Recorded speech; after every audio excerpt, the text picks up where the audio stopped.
is escorted by his parents, Raj and Smita.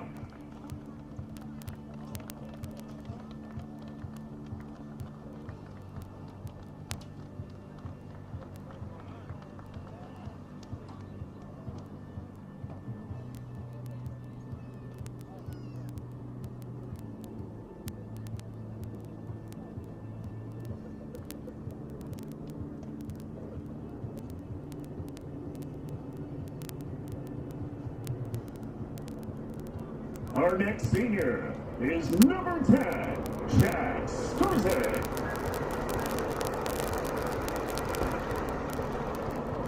He is escorted.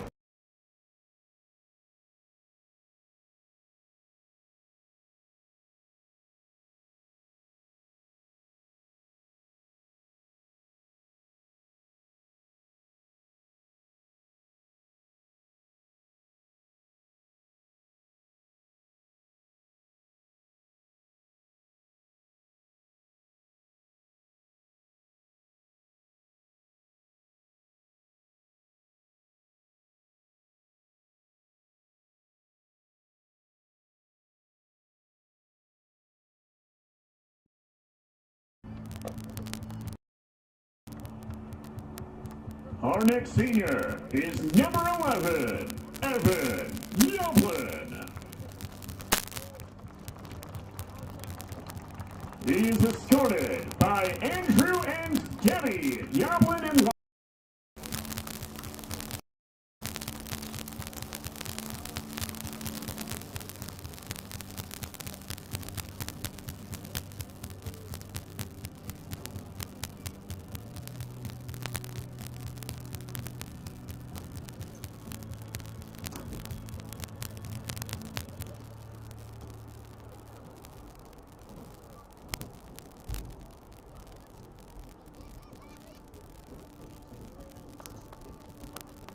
Our next senior is number 12, Ethan Weiner. Ethan is escorted by Jocelyn and Doug Weiner.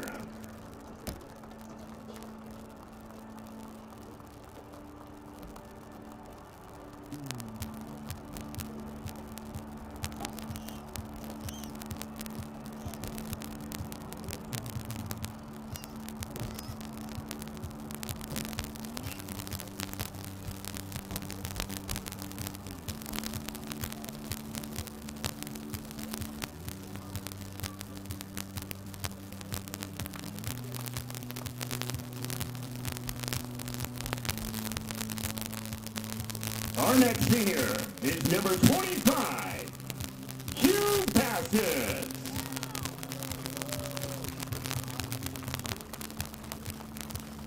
He is escorted by William and Alex Bassett.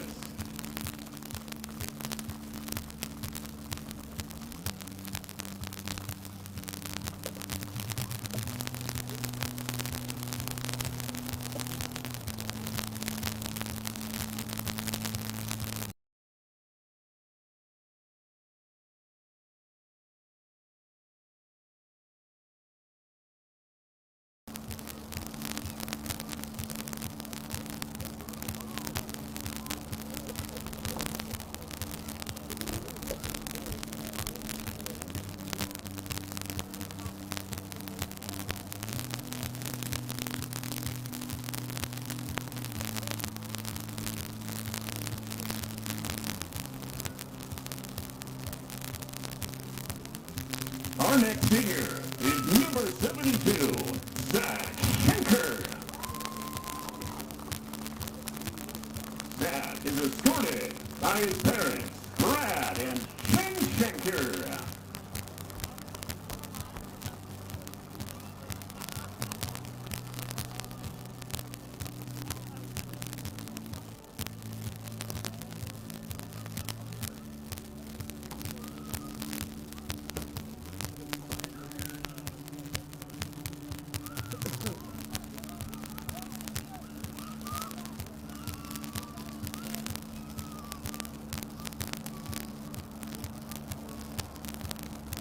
Our next senior is number 77, David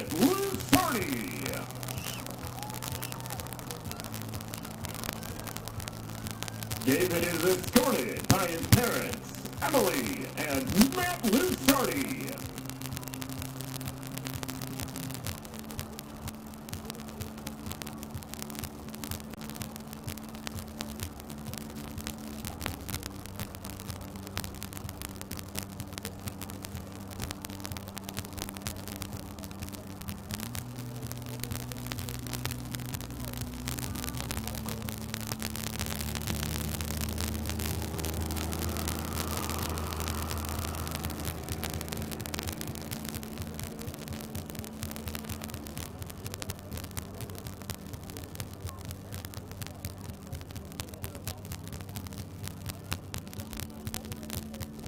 And last but not least, our next senior is number 90, Algernon Williams. He is escorted by Charlotte Montgomery.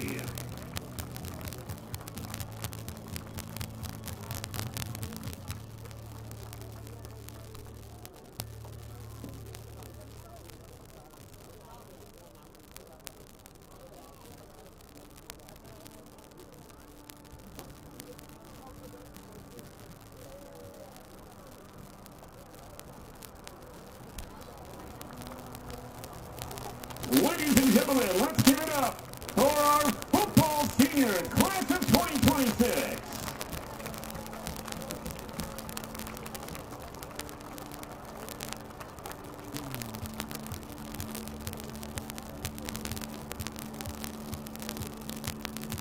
And now, ladies and gentlemen, at this time, it's time to recognize our marching band seniors, class of 2026.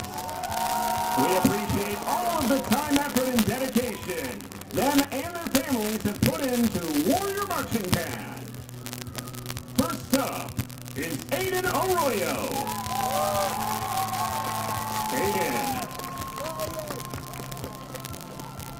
Aiden is a 4-year member of the marching band and sectional leader for the euphonium.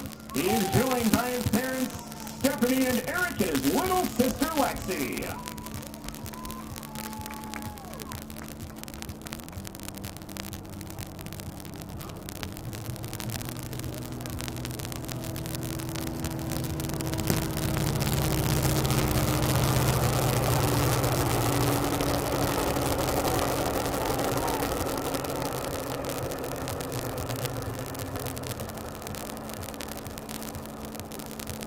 Next up is Brady Offman.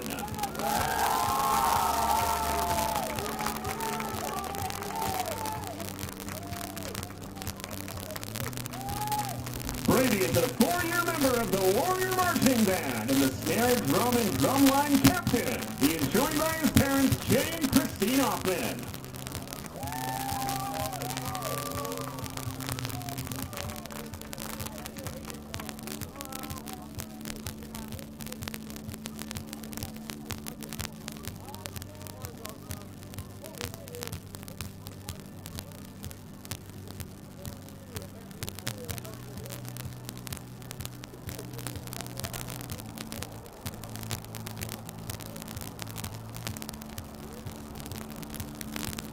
Next up is Mason Benjamin.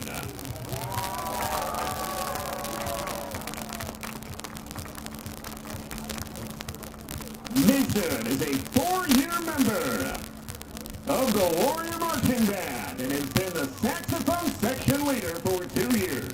He is joined by his parents, Lisa and Seth, along with his brother, Austin.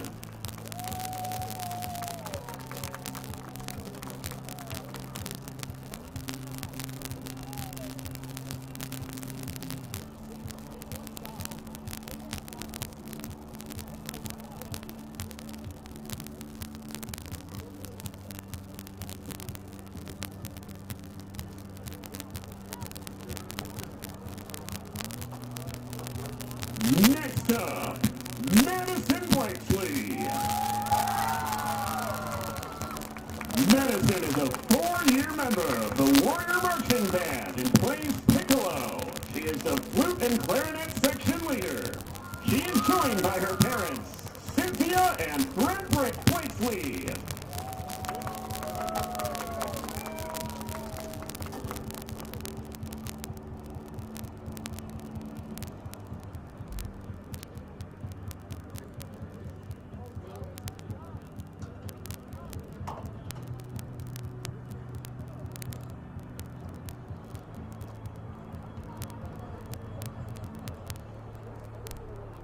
Next up, Camila Guadarrama. Camila is a 4-year member of the Warrior Marching Band and is section leader of the trumpets. She is joined by her parents Antonio and Isabel Guadarrama.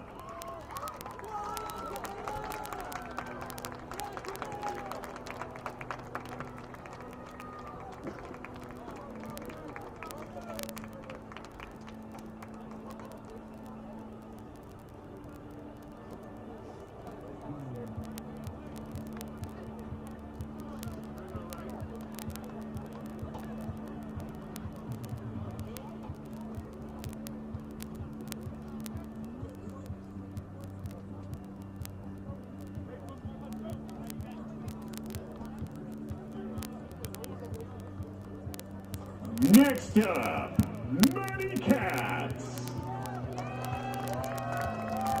Maddie is a 4-year member of the Warrior Marching Band's trumpet section. She is joined by her parents, Jennifer and Jordan, along with her sister, Sloan.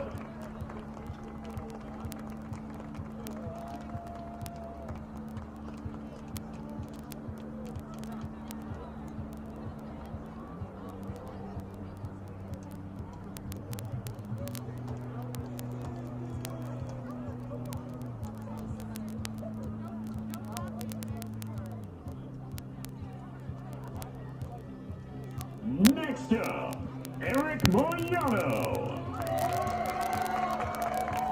Eric is a 4-year member of the marching band and the mellophone section leader. He is joined by his parents, Paul and Diane Moyano.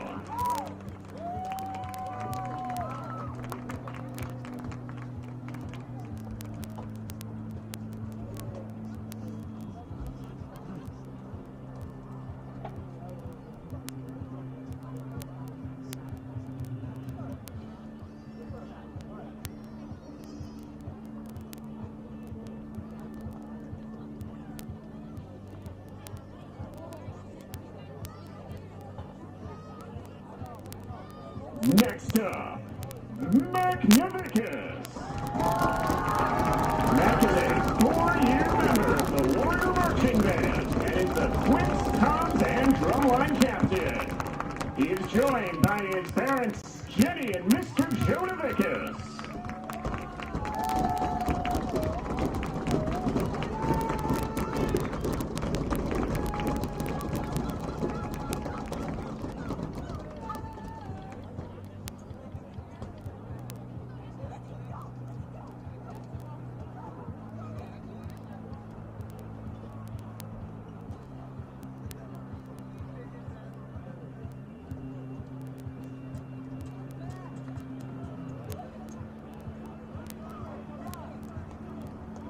Our next senior is Alex Pizer. Alex is a 4-year member of the Warrior Marching Band and is the sousaphone section leader. He is joined by his parents, Lisa and Brian Pizer.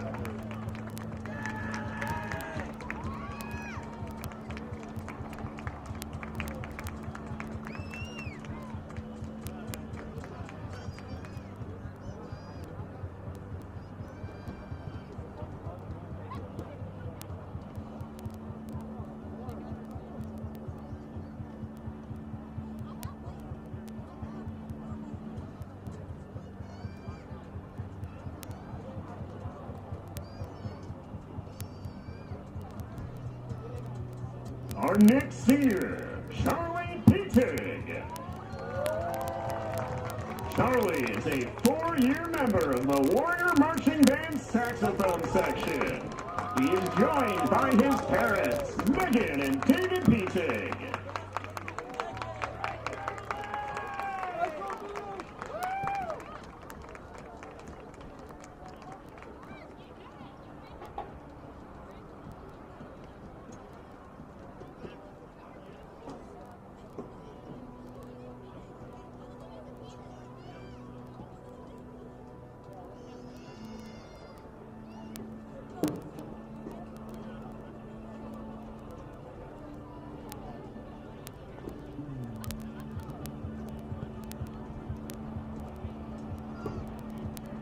Our next senior is Alexa Rodriguez Sevilla. Alexa is a 4-year member of the Warrior Marching Band who spent 3 years in the clarinet section and served this year as drum major. She is joined with her mother, Claudia Sevilla Nieto, and her father, Ariel Rodriguez Davila.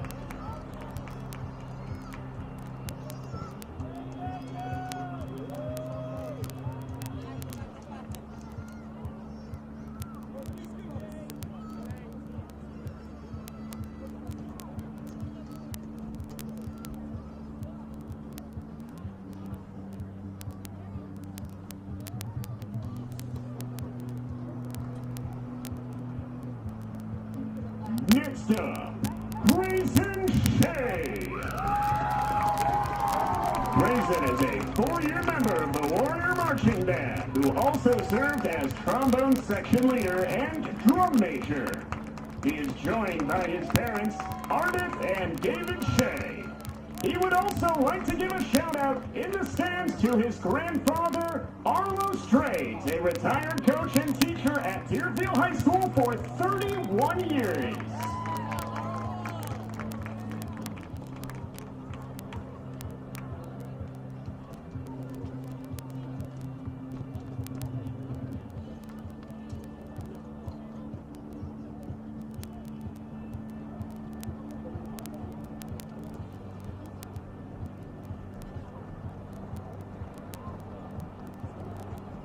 And last but not least for the Warrior Marching Band, we'd like to recognize Joey Zhang.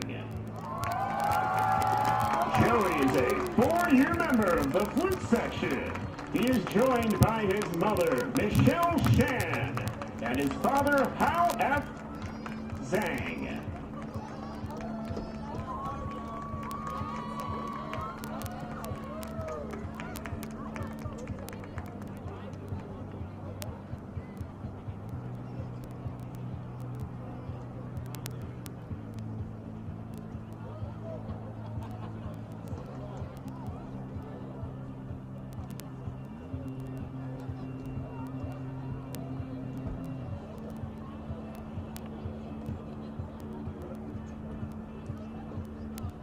Ladies and gentlemen, let's give it up for our Warrior Marching Band, class of 2026.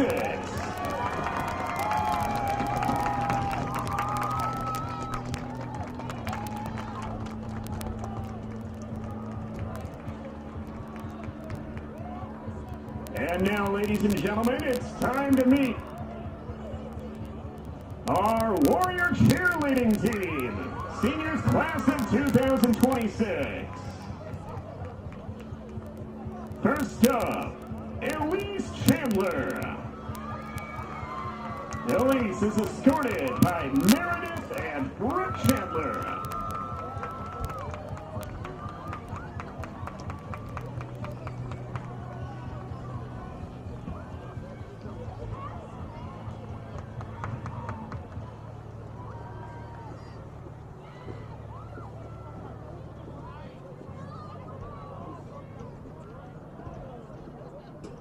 Next up, Nicole Gilgaska.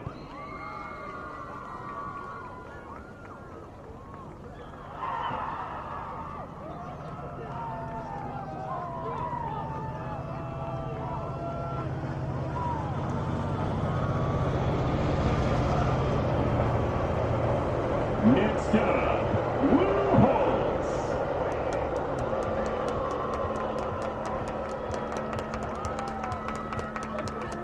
Lou is escorted by Jennifer and Christopher Holtz.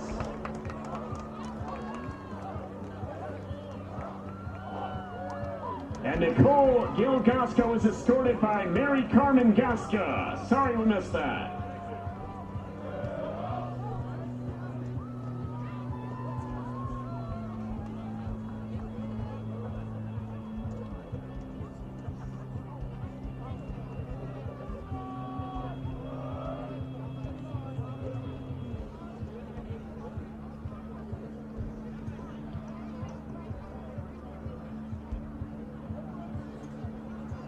Our next senior is Sophia Kuhn.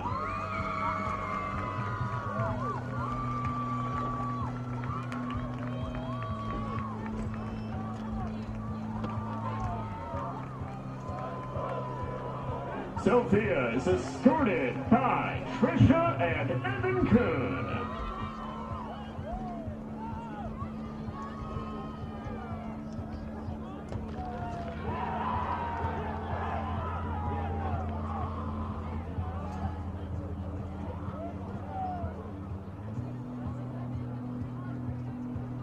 And last but not least, our next senior, Ava Yinobe.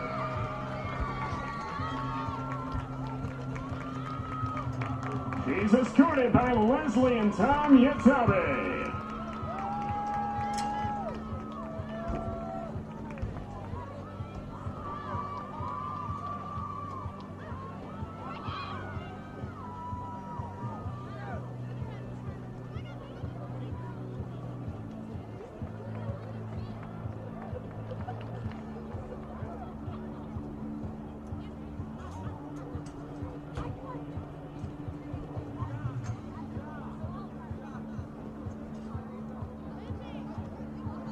Ladies and gentlemen, let's have one more round of applause for our football, warrior marching band, and cheerleading seniors. Thank you for everything, and good luck in your future endeavors.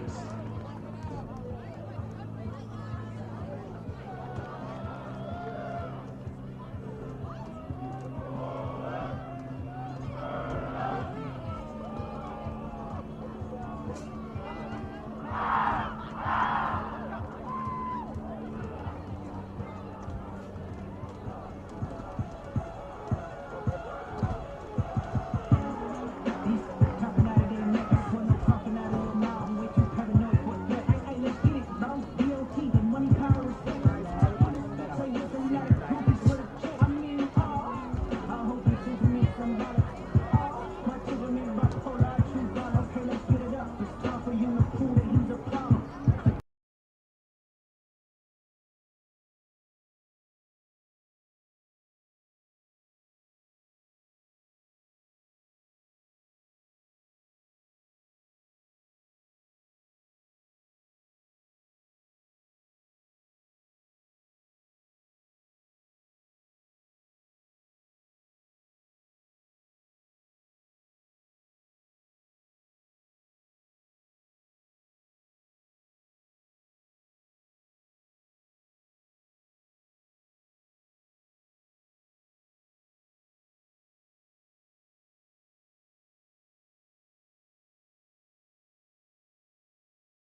We're live and on the air from Adams Field for a cold, chilly October night as the Deerfield Warriors take on top-ranked Maine South Hawks.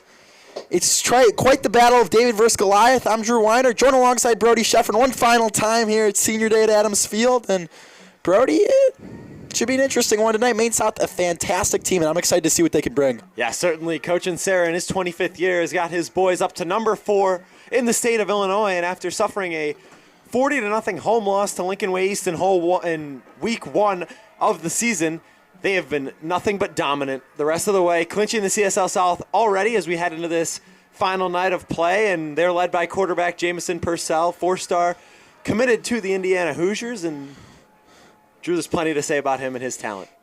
Just a fantastic talent indeed, Brody. Purcell, left-handed throwing quarterback, can really sling it. Fantastic arm talent. Speed too elusive in the pocket, and any guy that's recruited by Kurt Signetti is going to be one hell of a player, and we're excited to see what Purcell can bring tonight. He actually, after this game, will be on his way to Bloomington, Indiana for the Indiana-UCLA game, a visit, as he often does for Indiana home games, but it's going to be exciting to see a recruit of his caliber, over 30 D1 offers. We don't see guys like that very often here at Deerfield, and it's going to be quite the treat. Certainly, Drew, and for Deerfield, suited up 19 guys tonight, not nearly as much as they certainly would have liked to with all the injuries that Coach Guter's squad has endured this season, but trying to find something to end this season on a high note, and it will be tough against a team like this, but just looking for some of those positives to carry into next season, as we saw at the end of last year. Yeah, maybe they can score. We'll see. It's quite the tall task, and the players know it. This is a team that's just on another level, and we'll see how the Warriors bring it. Absolutely, Drew. We're getting set for kickoff about 5 minutes from now. National anthem coming your way shortly. We will have coverage soon.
Beautiful rendition of the Star Spangled Banner by the Warrior band team. And it's a nice touch by the Maine South Yell Hawks once that was done.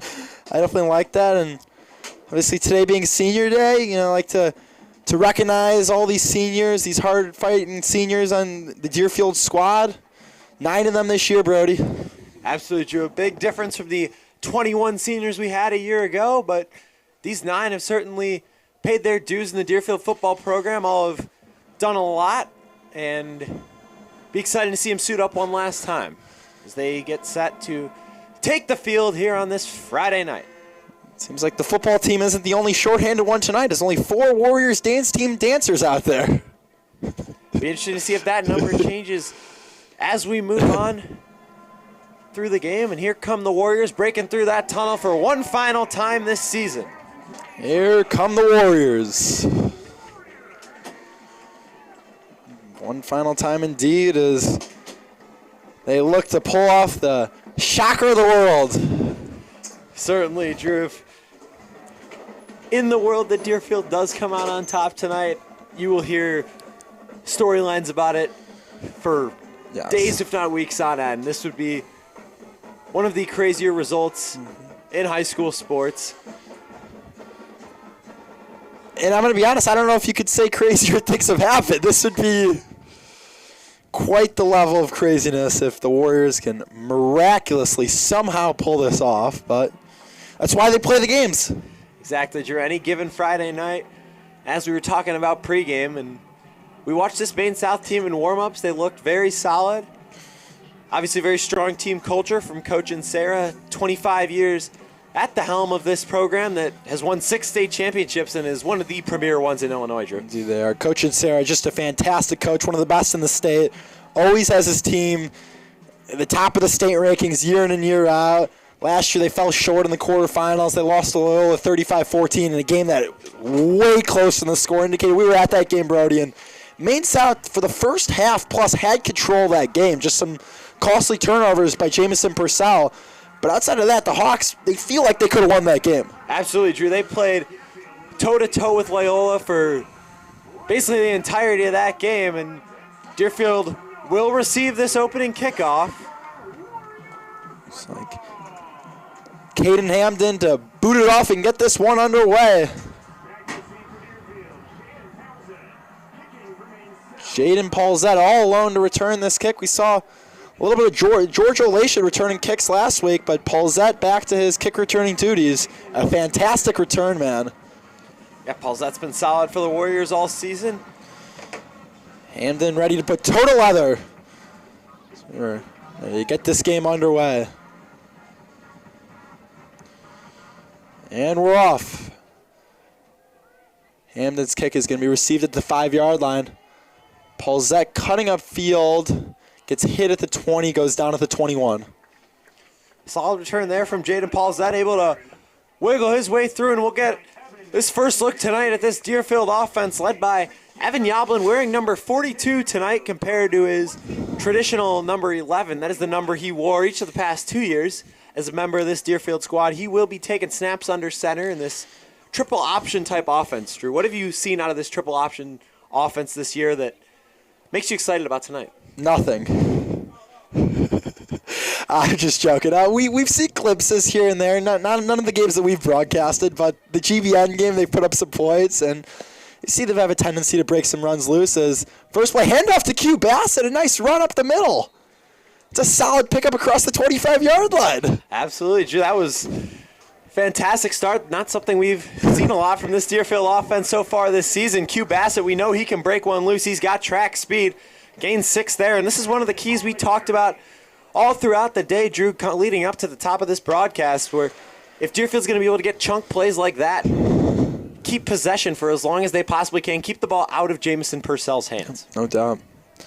So Evan Yoblin, a scary incident last week where he was taken off in a stretcher, but he is all good. It's great to see him out there. As this time play goes backwards, hit immediately. Looks like that was number 8. Marty Greif, who was in the backfield in an instance.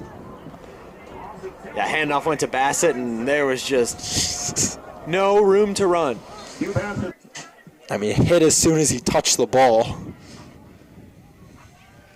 3rd down and 7 now for the Warriors. I think if the Warriors want to have some success on offense, it's going to need to come from some misdirections where, they're fooling some of these Maine South defenders because Maine South is bigger, and they're going to beat them off the line like that. There's a toss place, fumble, ball's on the ground. Looks like Schaefer fell on it. Lucky break there for the Warriors. Louis Schaefer was able to jump on that one. He dropped the ball, and it bounced right back up into his chest. Nonetheless, Drew, here comes the punt team for the Warriors, and it's interesting to see place kicker Ethan Kleiman back there to punt. We've seen a lot of Drew Conklin this year. Had a fantastic game last week against Evanston, but now it's Kleiman coming back from an injury.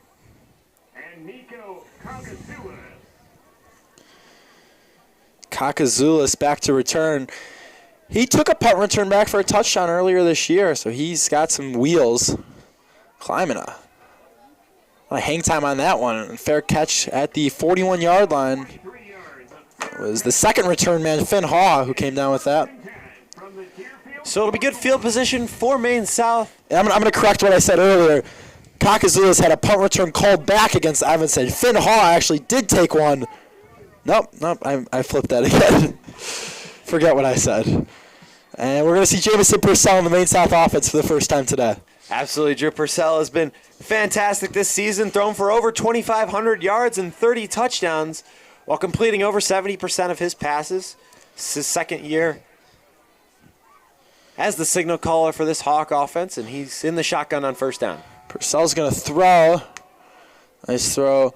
Over the left side is caught and dragged on. The ball did come out, but I believe he was down. That was caught by number 14, Nick McCarthy. Nice easy throw to get the day going for Purcell. Yeah, good route from McCarthy coming across the field there from the slot. Able to find some green grass, and Purcell hit him for 15. Pistol set. Handoff to Kakazoulis, getting to the outside. A flag is down. It's maybe in the area of holding. The demeanor of the Warrior defense certainly indicates that, and that will be the call. So Maine South will move back 10 yards, and it'll be 1st and 20. I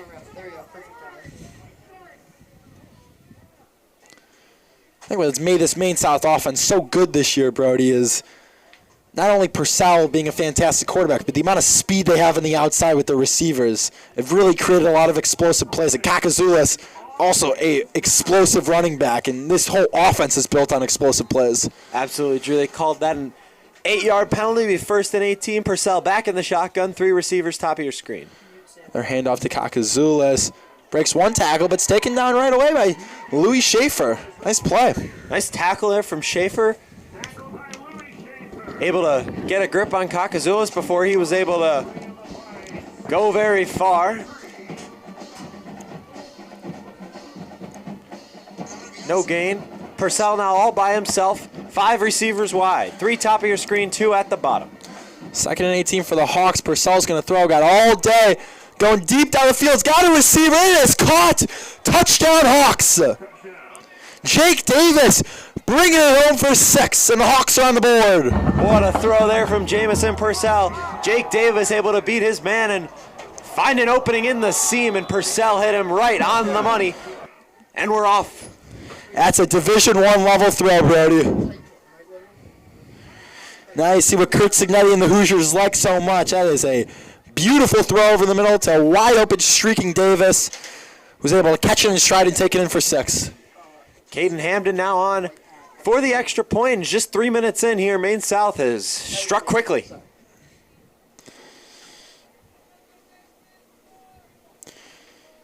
Hamden's extra point is up and good. 7-0 Hawks. 9:09 to go here in the first quarter on this chilly October night in Deerfield, senior night. Really, one thing I've noticed so far, Brody, is the pockets Purcell's had to throw in. It's like 7-on-7. You know, he's getting absolutely zero pressure. And credit the Hawks offensive line, the big guys up front, for giving the quarterback as much time as he could possibly want. Yeah, you see Deerfield with all the red jerseys on defense. It feels like Purcell's the guy in the red jersey with how comfortable he's been able to get in the pocket. Yeah. Just all day to throw, able to do his thing. And when you give a guy with that much arm talent and that much accuracy, that much time, it's hard to have success on it as a defense, even if your coverage is good. He's going to light them apart, and there's not much the Warriors can do. You work with the personnel you have and the talent, and it's tough for Coach Guda. This is obviously a rebuilding year, and it was always going to be. And I think the switch back next year to the CSL North should help a lot, help them be more competitive. It's been a tough year, and you make do with what you have. That is for sure. Is Henry Hughes, the kickoff man, set to boot this one away.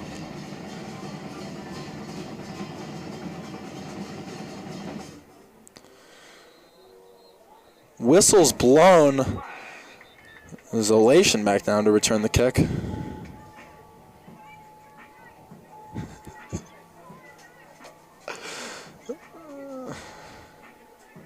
See, offsides on the offense.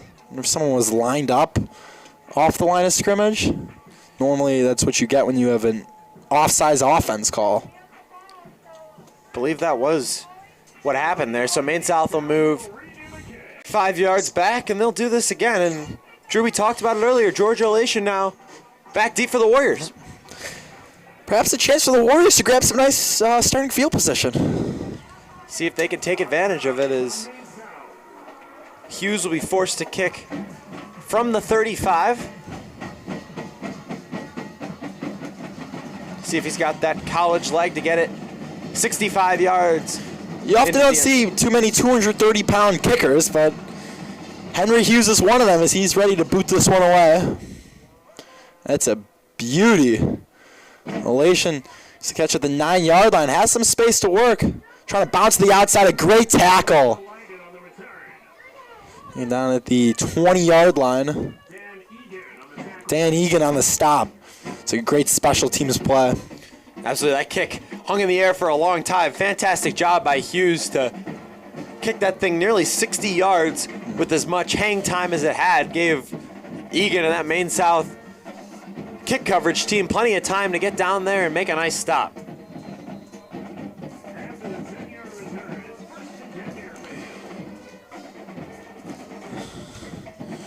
First and 10 for the Warriors.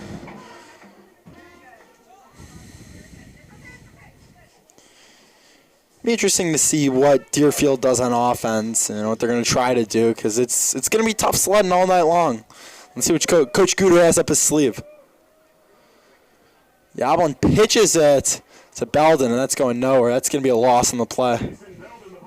Yeah, tried that triple option there, and you know what they teach, Drew, when you're trying to defend the triple option. You got to take away all three plays one at a time. You got the quarterback run, the fullback run, and then obviously the pitch outside, as we saw there. And Maine South certainly did all three of those. Warriors had no choice but to take a loss.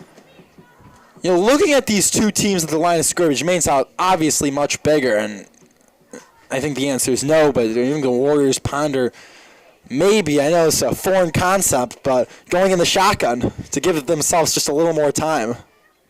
Yeah, it's going to be a false start. Free up things for Yablon there, as multiple guys on that offensive line moved early. Might be one of those everybody but the center calls. As Yablon will head to the sidelines to get a new play. Second down and 16, Warriors very quickly well behind the chains.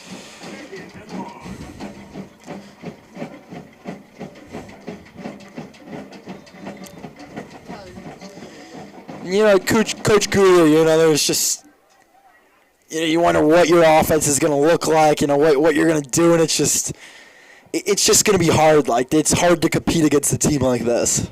Absolutely. Maine South, I mean, you see their one-on-one everywhere on the outside. They trust their corners. They're able to load up the box against this option offense, and Deerfield just does not have the matchups as Yablon to throw here. Oh, that is batted away. Rico D'Alessandro. That was number 84, Matthew Schlenhart. The explosive, fierce, hard-hitting linebacker that time batted the pass down. Yeah, Schlenhart is certainly going to be one to watch tonight. We're going to be saying his name a lot more than we just did. 4.5 40 time as a linebacker, just unbelievable. And it kind of shows the talent level that Maine South has. And I mean, that's NFL-level speed right there for a linebacker. He does not look like someone I would want to fight with. No. Indeed not. It's 3rd and 16 coming up for the Warriors. As they're going to run a toss play, and it is fumbled, but Belden's going to fall in it inside the 5. About the kind of start you expected, Brody. Yeah, Maine South's defense has just been all over this triple option, and we certainly expect it. They will bring the punt team back out there. Kleiman will be standing near the back of his own end zone. If you're Kleiman, you're just trying to get this thing out somewhere probably around the 35, 40-yard line and hope your defense can make a quick tackle, because it will be difficult. Gets it off. Pressure in his face. Fair catch called by Haw at the 28-yard line, and that's where Jamison Purcell and the Maine South offense will take over for the second drive of the game. That they will. Punt goes down for 23 yards, but no return. Had a lot of hang time on that one. Maine South will get prime field position in a very short field for Jamison Purcell. And Brody, it'll be interesting to see how much of Jamison Purcell we do see tonight. We expect, a quarter or a half. Be surprised to see him go in past the first half, but hopefully we get to see as much as possible. Yeah, absolutely. Certainly been a joy to watch so far as he takes the snap on first down. Hand off to Kakazoulis, and he is taken down for a loss. A flag is thrown.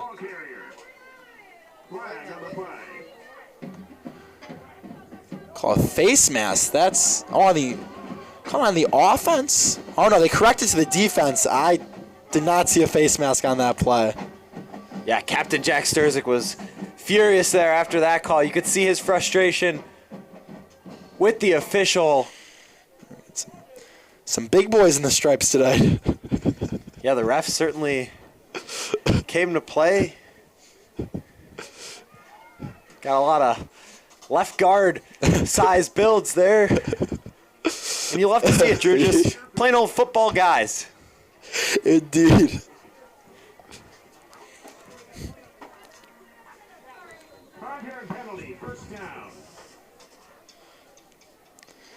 First and 10. Another handoff to Kakazoulis. And again, that's going nowhere. That's going to be a loss. Algernon Williams. Algernon Williams did a fantastic job sensing where Kakazoulis was going to cut. This is really another game where the Warriors' run defense has been really good. Yeah, we saw it a lot last week against Evanston. They did a good job, and you see they're loading the box up against Maine South, and I don't think that's necessarily a good choice when you got Jamison Purcell taking snaps, but we'll see if it pays off here. One coverage top of your screen. Purcell again all day rolling out. Finds a receiver. Is caught by Logan Ide. Going to be short of the first down marker. Yeah, Ide is the backup quarterback for this Maine South squad. We might see him later, so keep an eye out for 16 in white. Third down here coming for Maine South, first one of the game. 3rd and 2. Purcell's going to throw, looking. It is caught. Touchdown, Maine South. Jake Davis once again, his second score of the game. That's just a fantastic job by Jamison Purcell, staying patient, letting that play develop. He had nobody coming after him. Allowed Davis to get into that left side of the field where there was no Warrior defender, and Purcell put it right on him, and he dashed into the end zone for 6 more. It's a beautiful throw by Jamison Purcell. Purcell already with a 70% completion rate, yet to throw an incompletion. Expect that to continue. This is, he's thinking it's a stat boosting game. That is for sure. He has been everything we have expected so far, as the extra point is up and good, and not quite halfway through this first quarter, and Maine South leads it 14-0.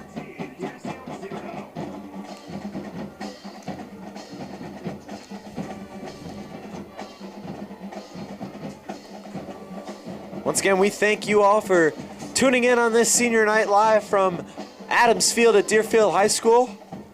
Deerfield Warriors taking on the 4th-ranked Maine South Hawks. I'm Brody Shefford alongside Drew Weiner. Pleasure to be with you tonight.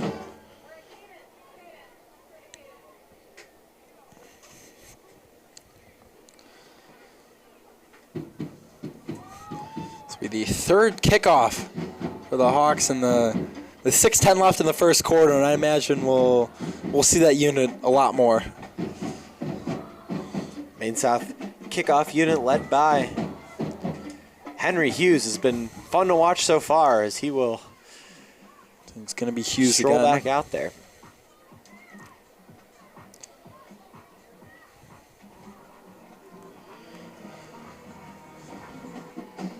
Looking at the student section, not a bad crowd, all things considered. A chilly night against a tough opponent, and obviously a lot of people, other places, visiting colleges and whatnot. But all things considered, it's a good crowd. Yeah, certainly, Drew. We always see a solid turnout from the Warriors student section. We weren't sure what we were going to get tonight, given the temperature, but gotta say I'm impressed. Hughes gets a lot of hang time on his kicks. Olation fumbles it again. Finally picks it up and is taken down inside the 5-yard line. Oh my God. Really wonder, Jaden Paulzette's had a fantastic year returning kicks. It's a big returns. You wonder why Coach Cooter decided to take him off kickoff return duties. Yeah, well, he was back there with Elation, but he was not in the space where the primary return man would normally be, especially with the. And his first return was good too. It was. A lot of things we've been questioning this year. As the Warriors backed up inside their own 5-yard line.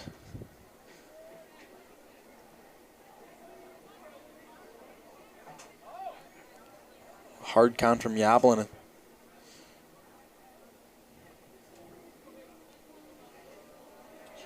Handoff to Bassett, and that is going nowhere. Yeah, Maine South was all over that play. That play didn't feel like it had any chance to go anywhere, even if everything had gone right, Drew. Just 3 Hawk defenders right there bearing down. It's almost like they knew what was coming.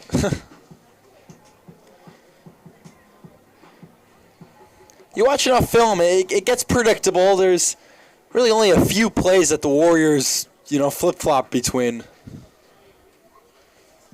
Yeah, and you watch some of these other military-style offenses at the college level, like Navy, obviously the most notable this year, still being undefeated. And you see that they vary a lot of different things within their offense, and you just don't see that same theme with this Warrior team this year. No, this is a 1970s triple option, not a 2025 triple option. Hand off to Bassett. He's going to get some positive yards there. He pick up about 2 yards. You'll take that. Absolutely, Drew. 3rd and 8 sounds a little bit better than 3rd and 11 or 12. Pardon me, 3rd and 9. See if they decide to air it out here on 3rd down. I'd be surprised, given how backed up they are. Just try to get some yards and make the punt a little easier. You just wonder with the inability of your defense to stop Jamison Purcell. Yeah. If Coach Gooder decides to try something here, and that question will be answered for us shortly. Yawlin's going to run it. There's a little bit of space. Tackled well short, but another positive pickup. On the 9-yard line. Yeah, another good job by this Maine South defense of rallying to the football. A good job staying disciplined, sticking to your holes, making the right plays. It's a Maine South defense that's only allowed 14 points in CSL South play. That is an unbelievable stat, Drew. Yeah, it really is.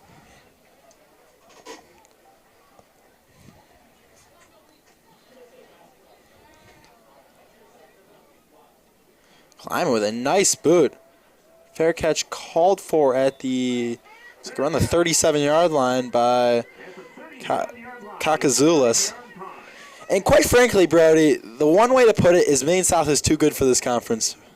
They really are, Drew. They've been dominant this year. They played the second-best team of the conference, Glenbrook South, who's actually having one of their better years in recent history. It was a clash of 6-1 teams in Glenview last week, and Maine South just showed why they are the team to beat in this conference, winning 38-7 in an absolute dominating fashion.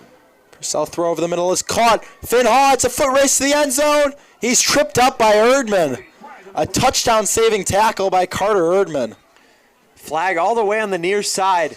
And it's near going the to 40-yard line. We'll see if this comes back. It's a legal man downfield. And it will. Warriors catch a huge break. I like them implementing the RPO action, given that obviously Indiana runs a ton of RPO stuff. Maybe getting Purcell perhaps familiar with that system. I mean, Mike Shanahan made the call. He might have, but Purcell made another good throw there. This one will come back.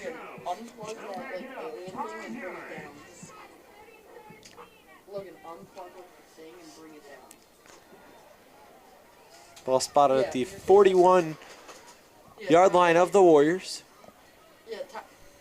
Empty backfield for Purcell. A screenplay to Koskalukas. He's got some space, but Sturzik shuts that down immediately. Kakazoulis has really been held at bay so far. Yeah, he has, and his explosive nature has not been able to come out yet. And I got to say, Drew, with the exception of those two big plays that we've seen from this Maine South offense, Deerfield has done a good job being disciplined. Not a lot of missed tackles like we've seen in weeks past. Despite allowing 14 points in the first quarter, I feel like they've been very solid with what they have been able to control so far. Yeah, all things considered. Purcell going to go deep with it. It's got a receiver. It is caught. Number 3 on the day for Jake Davis. And the Hawks score once again.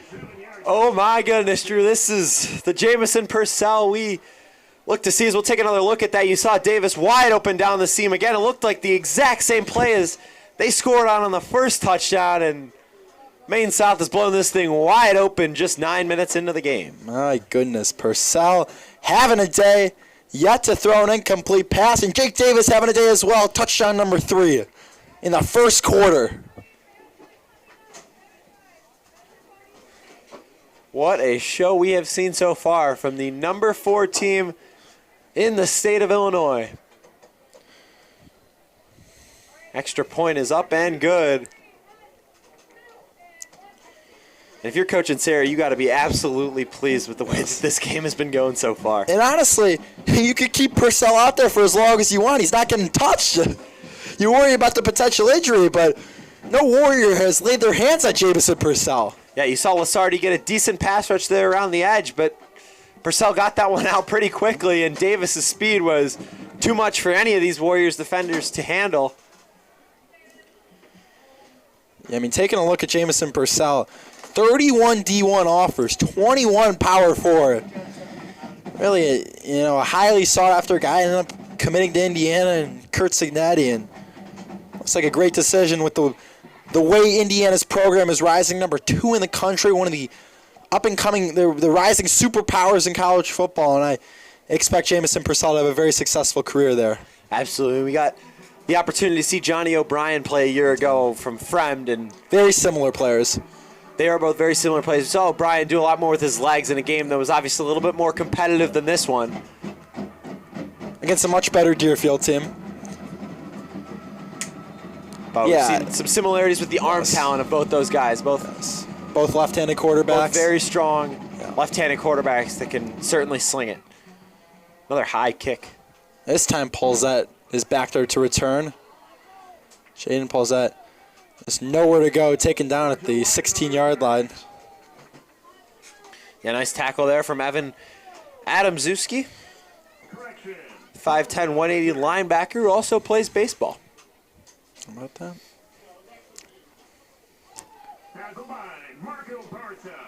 And you look at this Maine South program, and they're just consistently elite, and just really, as we said it earlier, they're too good for this conference. They're just that much better than everyone else. And we're talking about baseball and the other sports, and it's not like that. It's just this program that really stands above all in Maine South athletics, and it's really impressive how consistently elite they are. It really is, Drew. That three-peat they had 08, 09, and 2010, you see it when you walk into the high schools. We were at their game a year ago against the Warriors when they won 38-13. Goblin throws incomplete.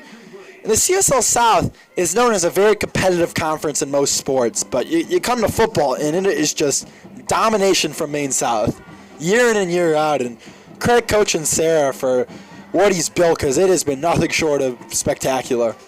Absolutely, Drew. We've gotten to see them 4 times now in our high school careers, and we have been impressed every single time. It's a quality football team. Definitely be rooting them on when they get to the playoffs. Hopefully make a run at a state title. Second and 10 coming up for the Warriors. Hand off. Oh, Yoblin on the keeper. Getting to the outside. A nice run. There's a flag, though. So right when the snap occurred, we'll see maybe a formation.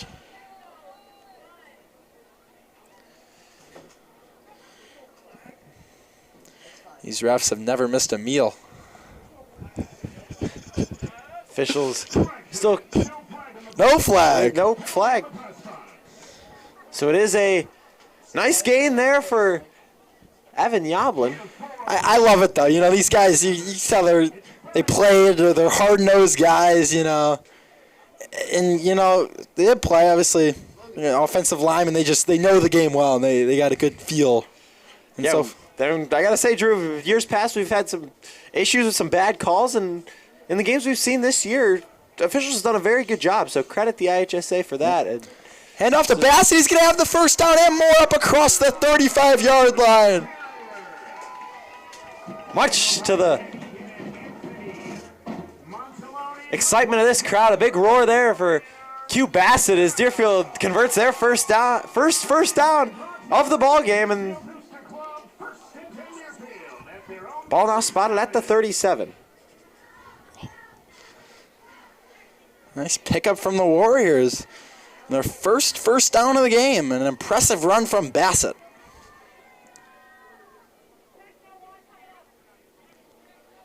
As this one not as impressive, as not much he can do there, as he's taken down by a couple of Hawks. That was Evan Adamzemski on the tackle, and I believe also Jack Dabich also on the tackle. Yeah, this Maine South defensive front has just seemingly had every answer so far. Deerfield is in the positive total yardage column for this game, which is certainly something we haven't seen all season, but it is something positive to look at as we wind down in this first quarter. And I know it's 21-0, but all things considered, it's been a good quarter. Like, the defense has made plays. There's been some positive plays on offense, and I just think you take what you can get. As Yoblin on the keeper gets a little just past the original line of scrimmage. The third and about 9. Yeah, they've just fell victim to the 3 spectacular passing touchdowns from Jamison Purcell, but you gotta feel like the Warriors are playing kind of the football that they want to play given the competition. Yeah. It's hard to say a team's playing good when it's 21-0, but they're, all things considered, you got to take what you can get, take the moral victories, and really guys have made plays and they're playing hard. Yoblin looking to throw, gets hit. He's got a receiver down there. It falls incomplete.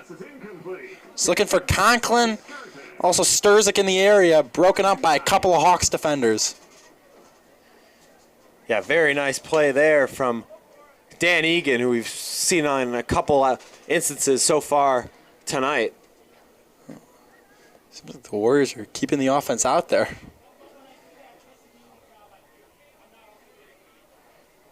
See what happens here. They do have to snap at 38 seconds to go in the first quarter. Just 20 seconds on the play clock.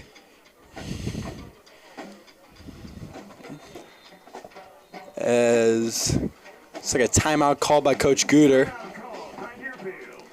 They're first. Still 2 left. 4th down and 9 on their own 38-yard line. Certainly some argument to go for it here.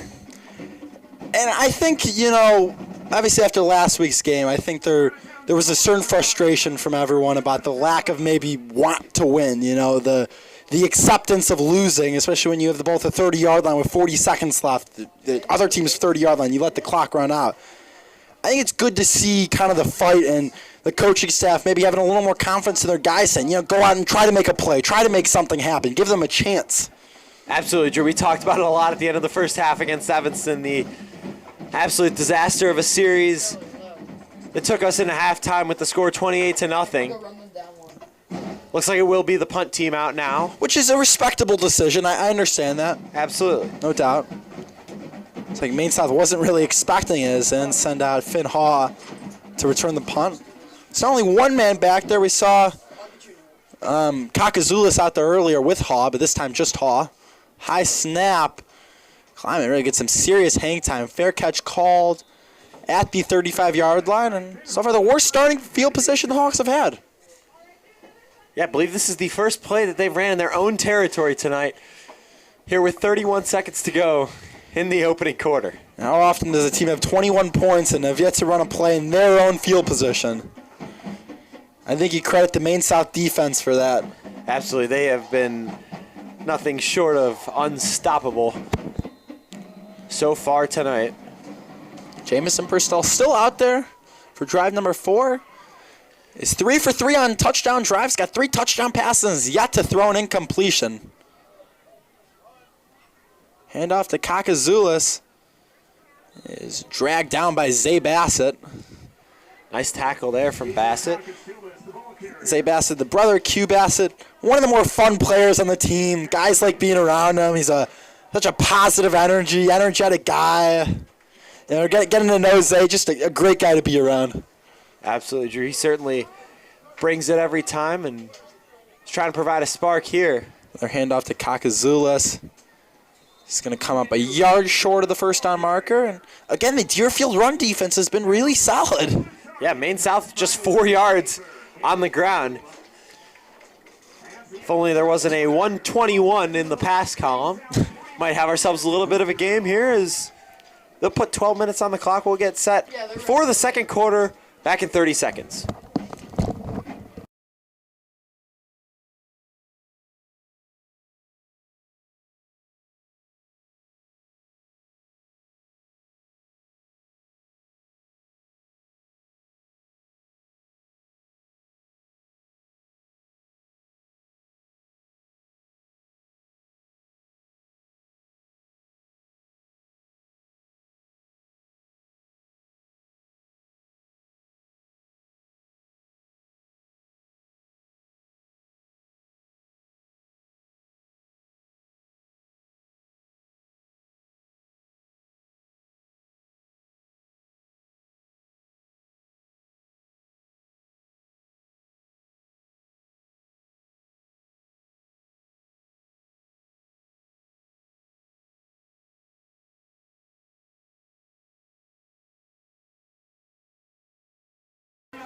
Welcome back to the second quarter here at Adams Field. Senior nights for the Deerfield Warriors as they trail the Maine South Hawks 21-0. 3rd and 1 coming up. Handoff Kakazulis, and he's going to plow his way forward for the first down.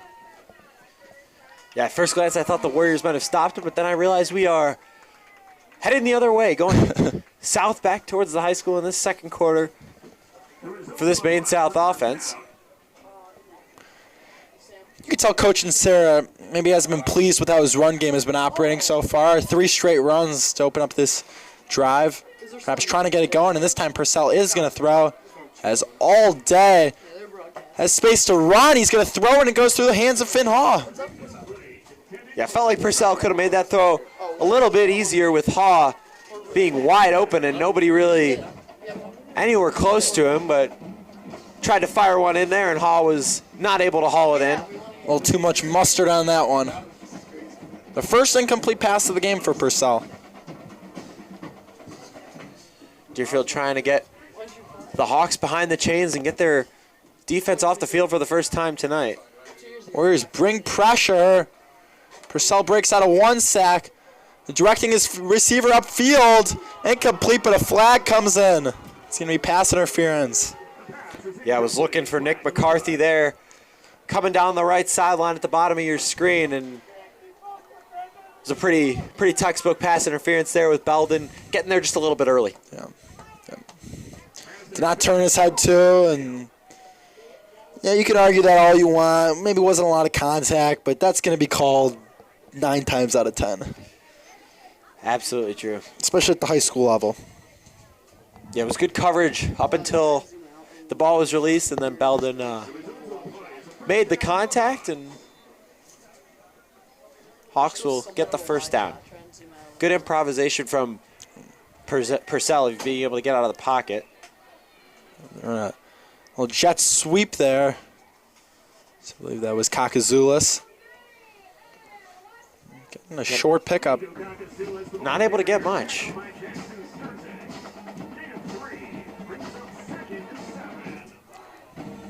You got to credit this Warrior defensive front for what they've been able to do tonight. Not been able to generate a ton of pressure, but they did on that last play, and they've been fantastic with stopping the run. Ooh, and that play looked like it was going nowhere, but Kakazoulis bounced it to the outside and is going to have the first down. And there's some of that speed we expected to see from Kakazoulis. Nice stop there from Conklin, but Hawks will move the chains.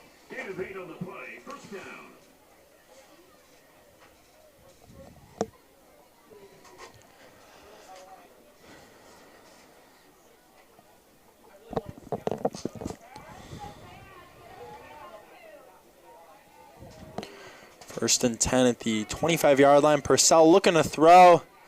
Going to go deep. Has the receiver. It is dropped. Second drop of the game for these Hawks receivers. He was looking for Kakazoulis out of the backfield. Had him open. Good throw from Purcell. Just couldn't come down with it. Yeah, Kakazoulis is able to find the spot in the zone. Purcell put it on him, but it'll be an incomplete pass. You know, we're watching warm-ups, and really one thing we noticed was the amount of drops the Maine South receivers had, and seen 2 already so far this game. Yeah, granted it is a chilly night. Purcell to throw again. As time flushed out. Looking now he's going to run with the Purcell using that speed. Gets out of bounds. They mark him at the 20-yard line. It's going to be about 4 yards short of the first down marker. And here's another opportunity for this Deerfield defense to try and get something positive, hold the Hawks to a field goal. Almost guarantee Purcell is going to be throwing here. He's got 5 receivers wide. He is indeed throwing. Looking. He's going to run for it and have the first down. Gets out of bounds. You see Purcell not trying to lower his shoulder, risk any injury before the playoffs begin. You got to say you cannot blame him for that. Not at all. Hawks hoping to make a big-time run in the playoffs, and that won't be possible without number 1 being healthy. Yeah, he's been fantastic both through the air and with his legs all season long. We saw a clip from his game a couple weeks ago where he just shot through the defense on the ground as there's another completed pass. Finn Haw takes it all the way inside the 3-yard line. Right near the end zone, marked out of bounds at the 2. And that's one of those plays, Drew, where Deerfield just does not have the speed to keep up with Finn Haw in the Maine South wide receiver room. Haw just able to beat him to the outside there, and easy pitch and catch. Purcell still empty backfield here on first and goal from the 2-yard line. Not something you see too often. 5 receivers wide. Trips top of your screen, 2 spread wide bottom. Purcell's going to throw. Going far side to Haw. It's incomplete. Nice coverage, and a flag comes in late. Not quite sure what for. We'll see what they call. Looks like they're calling a face mask. Carter Erdman was in coverage on Finn Haw.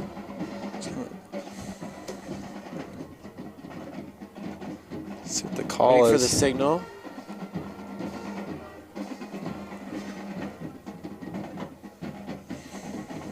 Face mask on the offense. Right. Yeah, you saw Erdman happy after the result of that play, but we weren't quite sure what happened. And got to give all credit to him. Fantastic coverage in one-on-one situation. Only moved it back 5 yards. That's the offensive face mask Okay. call. In high school, we've seen that on a couple instances. Definitely something that's rare as we see 5 wide again here on first and goal from the 7.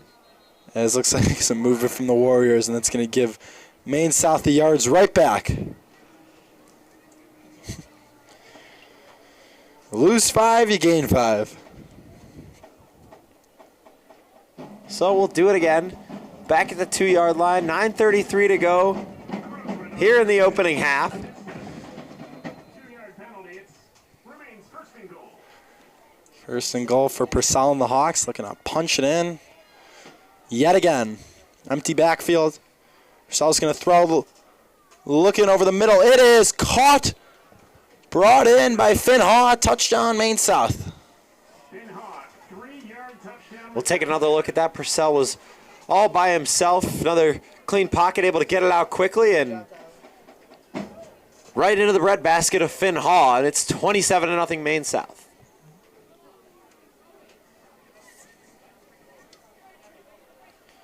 Hamden out for his 4th extra point of the game. Gonna add on to this Maine South lead total.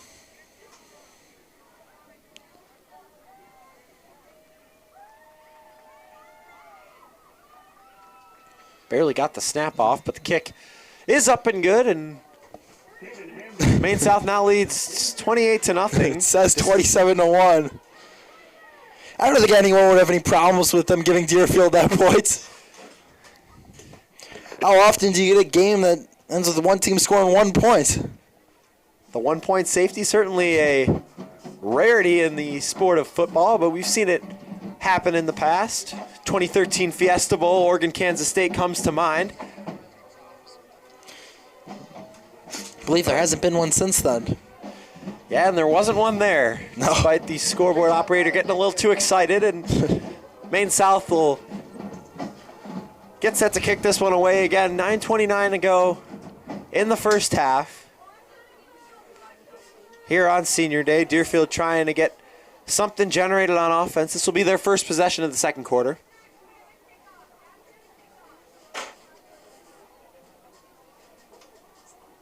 Sure.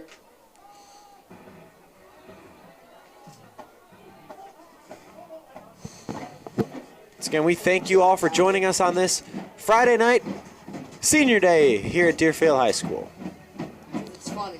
Henry Hughes back out there to boot this one away.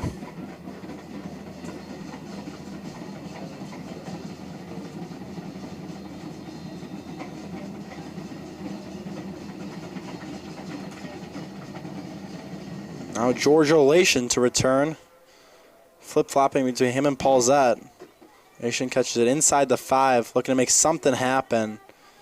Gets it near the 20-yard line. We're going to mark him at the 18. Yeah, had 3 guys running uncontested right at Olation there. He tried to jump cut through the middle, but a disciplined tackling of Maine South able to bring him down. Warriors will start inside their own 20-yard line once again. And Drew, we've talked about it all year. You just wonder if you're ever going to see some variation with the formation of this Deerfield offense. They've just been in that kind of flying V set all year long. Haven't quite seen a wrinkle. Last year, obviously, Coach Winecki loved to incorporate wrinkles into his offense. We saw some fun trick plays. Hand off to Bassett. That's a big loss. Nice stop there by Adam Zemsky. He's been everywhere this game, Brody. Yes, he has. Both defense and special teams. He's been very solid. And an interesting sight here, Drew. Coach Mark Januszewski, the defensive coordinator, wearing a sweatshirt for what I believe Wow. at a football game the first time that I've ever seen. It's a great call, Brody. If he's wearing a sweatshirt, you know it's cold. Yeah, when Coach Zeus gets cold, yeah, it's really cold. Yeah, it's a great point out. As they're gonna pitch it here, and another big loss, as that was Matthew Schlenhardt on the stop. Yeah, Schlenhardt was all over that play. It's now 3rd down and very long. Yoblin gets the play call.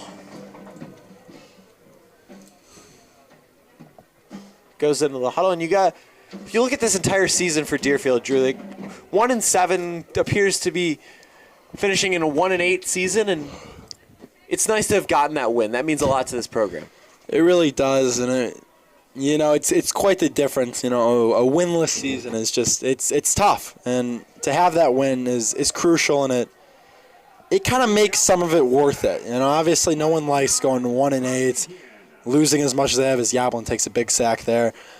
But it's nice to get that win and to have at least one moment that you can look back fondly on from this season, especially for the seniors. It was a win in dominant fashion. Defense pitched the shutout. The Warriors took that one 24-2 on the road against Glenbrook North.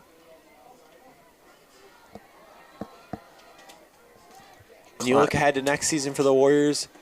Back in the CSL North, going to be playing against some opponents that are certainly inferior to this one. And teams like Maine East and Niles North. Another high punt from Kleiman. It's going to bounce right to Coach Zeus, the 34-yard line.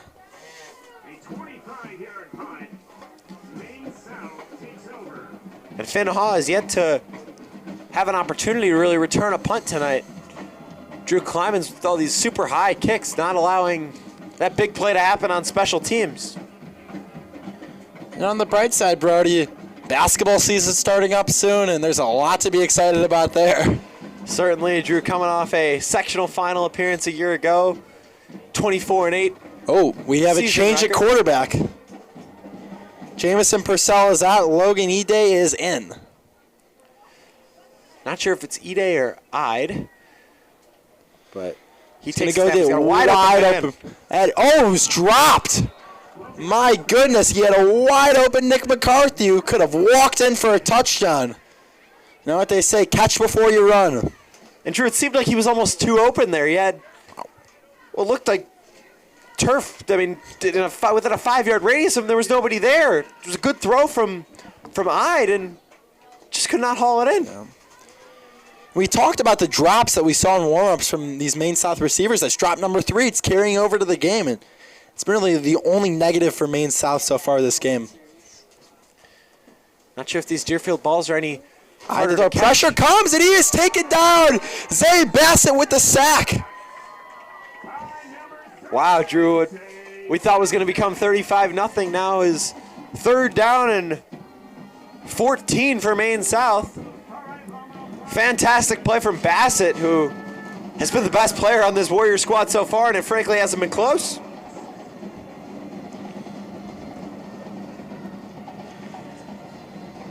Third and long. And some of the second team in for Maine South, and the Warriors defense looking promising.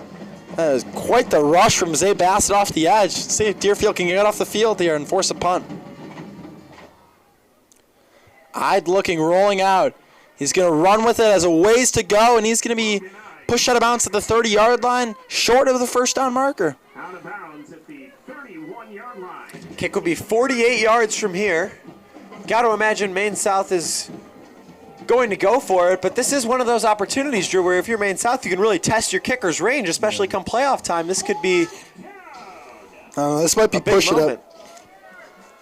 Certainly would be 49 yards. They are going to go for it here in the shotgun. Ide. It's the right decision. Ide to throw, stepping up, rolling out. He's going to throw it across his body, caught. This is close, and they're going to give him the first down. Yeah, nice throw there from Logan Ide. Really extended that play, able to find Vitale.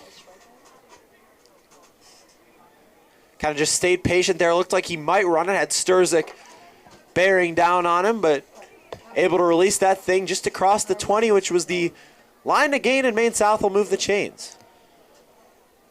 New running back in the game. That is Peyton Donaldson, I believe. Donaldson. Yeah, that's number 18, Peyton Donaldson. A 6', 198 junior.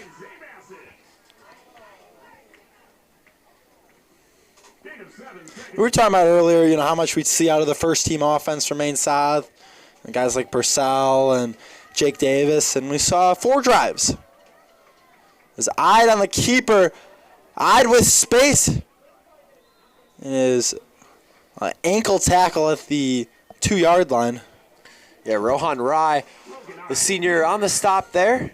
It's going to be holding on the Hawks. Another penalty on Maine South. Wow, Drew, just uncharacteristic mistakes we've seen so far from Maine South. It's their 4th penalty of the night. Still in the first half of action. This will be 2nd down and long. And Drew, by the looks of it, as we've obviously seen with him lining up a receiver earlier in this game, Logan Ide is a dual threat quarterback who loves to run the football. Indeed. We saw him run earlier this drive and ran on that last play too. I throw it over the middle and it goes through the hands of D'Alessandro. Yeah, it looked like that pass might have been knocked away by Rohan Rai, and certainly a size disadvantage there with D'Alessandro and Rai, and got to credit Rohan Rai for making a very nice play. We were talking about Deerfield basketball. Rico D'Alessandro, you could see the size, a fantastic football player for Maine, or excuse me, fantastic basketball player for Maine South as well as football. He's one of the stars on that team. As Ide going to the end zone, looking for D'Alessandro, overshot him, incomplete. Decision time for Coach Sarah. 4th down and 12. The kick will be about 38 yards from here. Looks like the offense is staying out there.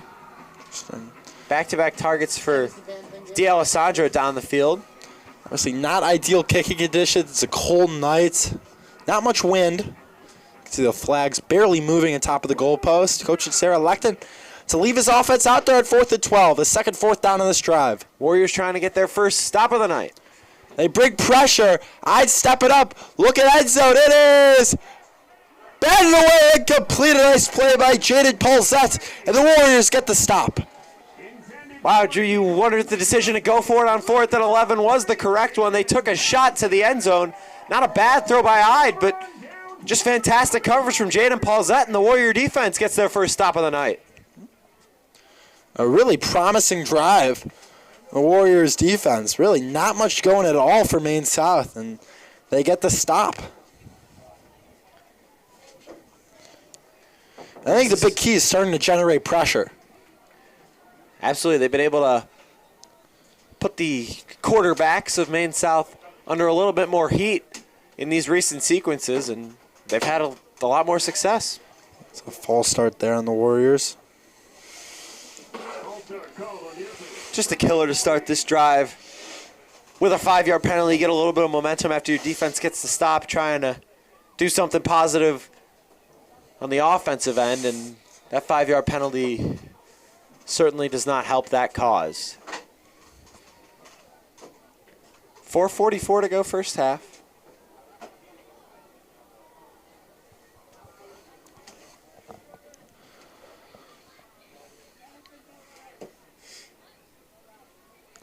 Yoblin rolling out, looking like he's going to throw.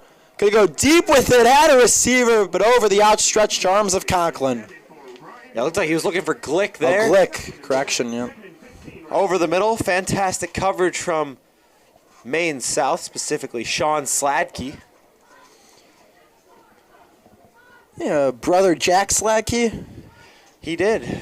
Basketball player for Maine South. That's what it was. It's going to certainly be a team to watch in the CSL South this year, which is a very competitive basketball conference. Much more competitive than it is on the football scale. That's for sure. Both these teams going to probably be near the top of the CSL South this year. All 6 teams very solid. Second down now for this offense. Off to Bassett. Bassett with some space. Bouncing to the outside. Q Bassett with room. Bassett across the 50. There goes Q Bassett. Finally hopped out inside the 30-yard line. Q Bassett with the biggest play of the game so far for Deerfield. That is some impressive speed from the senior, Brody. Unbelievable. His last game on this turf, trying to make his presence felt. He'd been bottled up all night, and I can't imagine how good that felt for him to finally bust one through. We've been talking about all game how it's looked better for Deerfield. And once again, a big play. The defense gets a stop. And, I mean, this is something we haven't seen much, especially against these higher-end teams. And it's exciting. Yeah, this Deerfield team is they're fighting, they're staying in this one, and when you got a guy with the speed of Q Bassett, it's hard to track him down no matter how good of a team you are. No doubt. As we just saw there. Warriors set up shop at the Maine South 27-yard line. As Yablon on the keeper makes a cut, gets near the first down marker. Yeah, he was pushed out of bounds near the 20, and positive plays for Deerfield. This offense is cooking. Change of pace. 8 yards on first down. 2nd and 2. It's the kind of stuff we used to see from Quinn Szymanski a year ago. You know, he's watching this stream. Guys are at college. Go enjoy yourself. Gotta watch this game. Well, Friday night they're treating themselves to some Warrior football. What better? Get to watch a top 5 team in the state. As there goes the pitch. Toss play with some space is Louis Schaefer. A first down and more across the 15-yard line.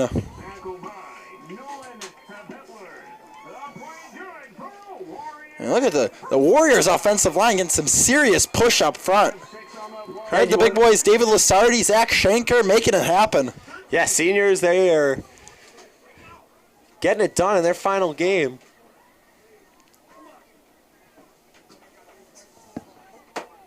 Lasardi, the captain of this Warrior squad, alongside Jack Sturzik, and both those guys have done a good job leading the squad this year. Is Yablon to throw.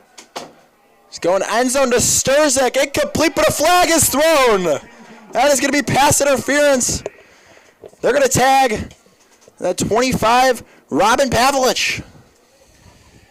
And wow, Drew, this is the first goal-to-go series of the game for Deerfield, trying to get their first points that we've called this season. Game number 3 for us. My bad.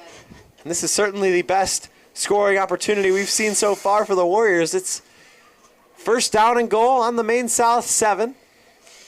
Certainly been a fun drive. 3:10 to go in the first half. First and goal from the 7-yard line for the Warriors. They look to punch it in the end zone.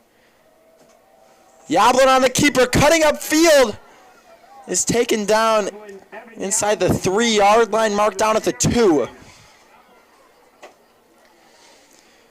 And the Warriors started backed up, and this has been quite the drive off the backs of the big run from Q Bassett, and knocking on the doorstep and punching this in the end zone.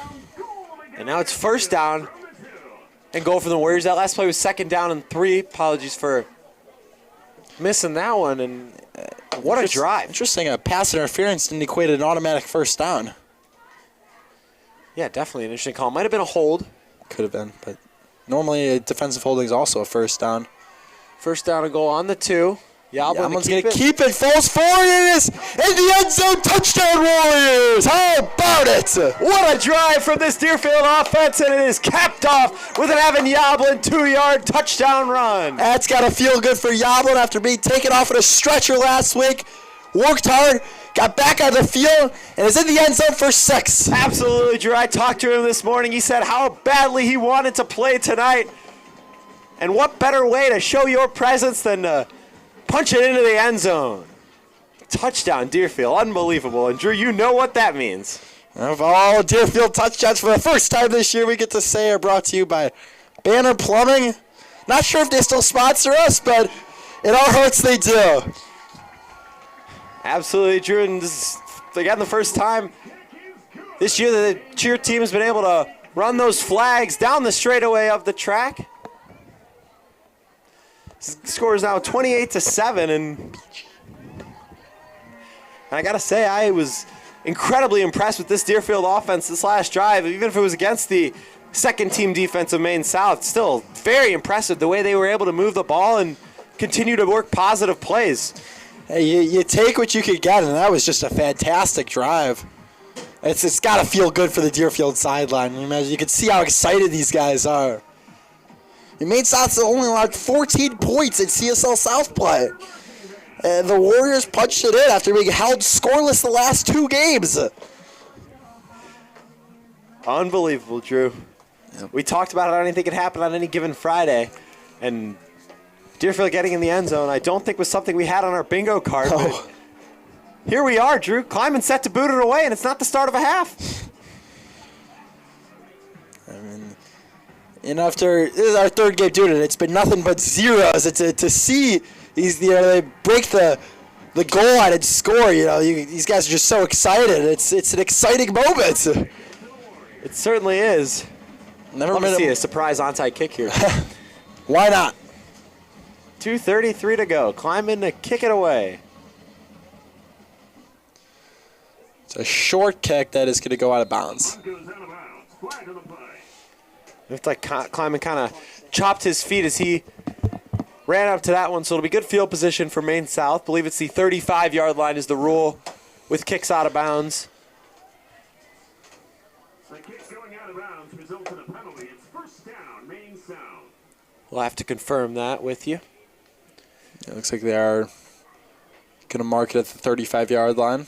This Maine South offense back out, and you're wondering if you're going to see Jamison Purcell, if Coach Insera is frustrated enough to bring his first team back out there. And it looks like it will be Logan Ide again. Not frustrated enough. 2:33 to go. Ball is indeed at the 35-yard line. Deerfield defense with the new fire lit under them as they try to build off that last stop.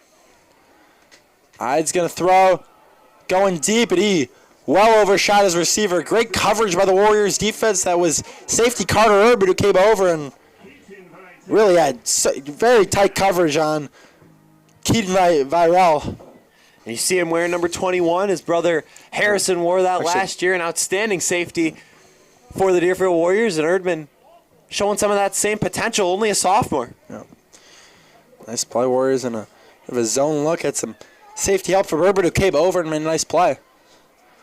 It's Ide rolling out, looking to throw. Throws it high, it completes. 3rd and 10 coming up. Looking for D'Alessandro there, and he really threw that one high to get over the outstretched arms of the 6'5" wideout, and it's now 3rd down and 10 very quickly, Drew. Deerfield with a chance to get off the field and force a 3-and-out. What has happened? I cannot believe my eyes, Drew. Here, Is it a full moon tonight? Haven't spotted it yet in the sky, but we will keep you guys updated on the status of the moon because we believe it might be influencing the play here on Adams Field. I think we say it's big 3rd down coming up. Pressure comes from the Warriors. It is caught, making something happen, and he's loose.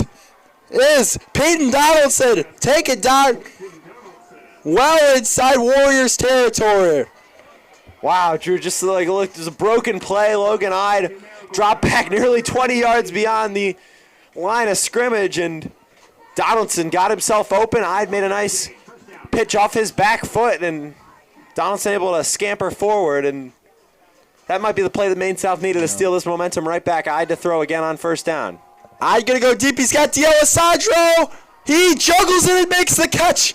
Touchdown, Maine South. Wow, Drew, it was a beautiful throw from Logan Ide, and it looked like Rico D'Alessandro was going to drop another bunny, but he was able to haul that one in after a few bobbles, and it'll be another touchdown for the Hawks. What a change of events. 3rd and 10 Warriors on the verge of getting off the field. The great play of improvisation by Ide finds Peyton Donaldson for the big pickup, and one play later, Ide to D'Alessandro for 6. Yeah, and you see Logan Ide still the holder for these Maine South kicks as the backup quarterback.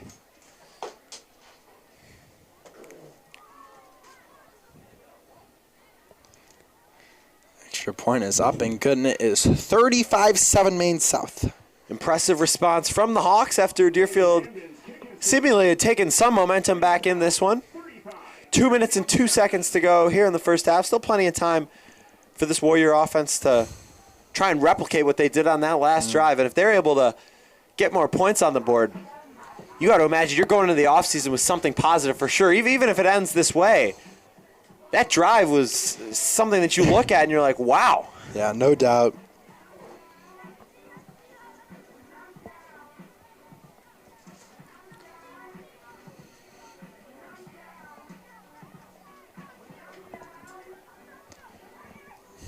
Definitely allows you to feel, a lot better about yourself.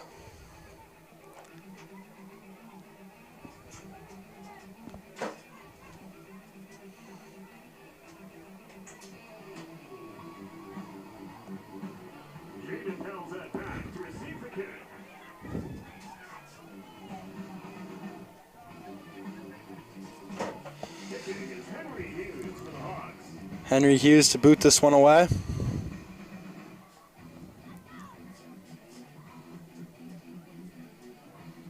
Paulsette back deep for the Warriors. Try quite understand the switching back and forth. So just stick with one and let him go. Another high booming kick from Hughes. Paulsette makes a running catch forward. Has some space to work, but is tackled down immediately as he crossed the 20-yard line.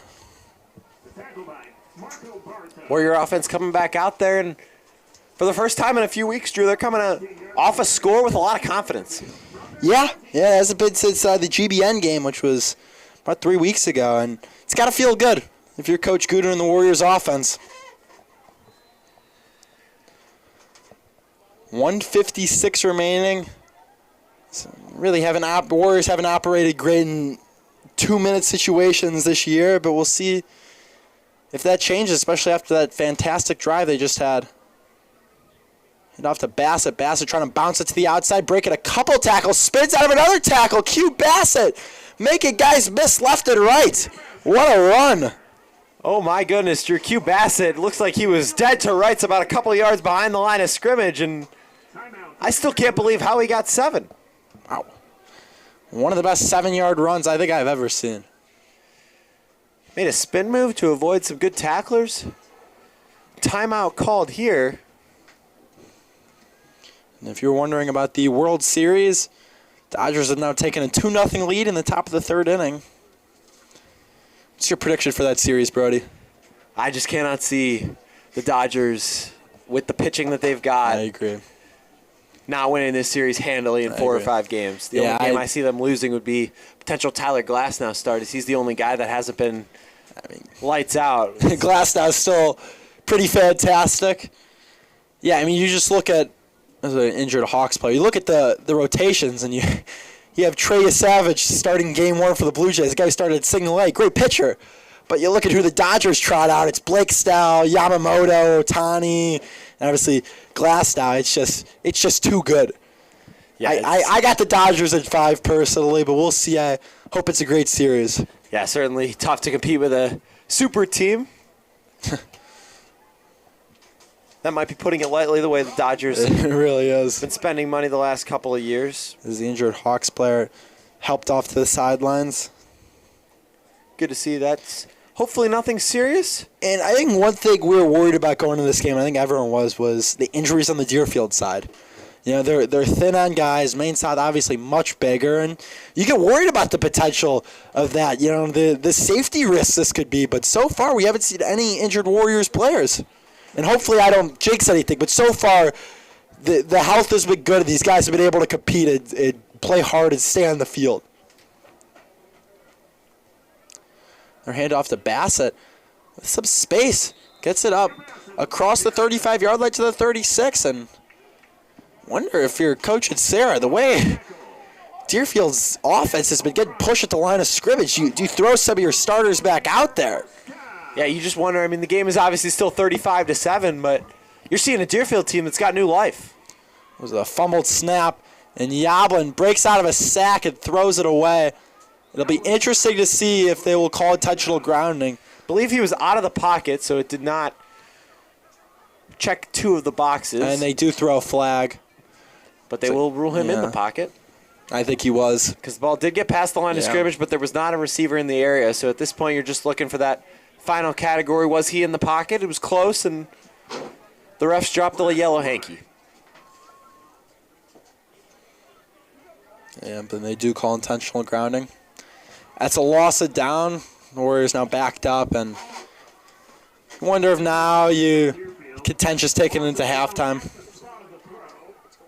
Minute and 12 seconds to go. Maine South will get the ball out of the locker room. Timeout. We're going up there. another timeout. We're going up there. Maine South with 3 timeouts left, so they could get the ball back. I got it. So we're getting word that let's be honored on the video for it. How about that, Brody? Certainly a special thing here. Our last game, football game that we get to call with students. It's been an honor to bring you coverage of Deerfield football over the last 3 years. Yoblin gonna go deep. He's got elation. Oh, just out of his outstretched arms. A beautiful play design. A great throw by Yoblin. He just missed him. Yeah, a couple steps away from Elation being under that one and taking it all the way. 2nd down and 24. Certainly trying to take a shot. I love the call, Brody. Elation had a step. You're seeing a new spark in this Deerfield offense, Drew. It's nice being able to hold your breath for these deep pass plays, thinking they might be completed. Something we have not seen so far this year. 3rd and 24, and obviously with the timeout situation and the time, Maine South could get the ball back. With plenty of time to go down and score. See what they try and do here. Is Yoblin to throw again? He's going to go deep again. He's going to go deep to Elation. It is well underthrown, intercepted, but a flag is down. This is going to be pass interference. Wow, unbelievable, Drew. Yoblin threw a ball up into triple coverage, and Elation was pulled to the ground. You got to sense another mental mistake from Maine South that we just do not see often from Coach and Sarah's boys. Yeah.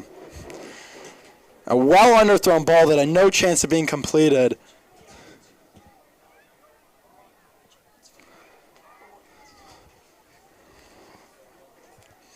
And that's going to, quite the bailout, Brody. Wow, Warriors able to move the chains on 3rd and 24.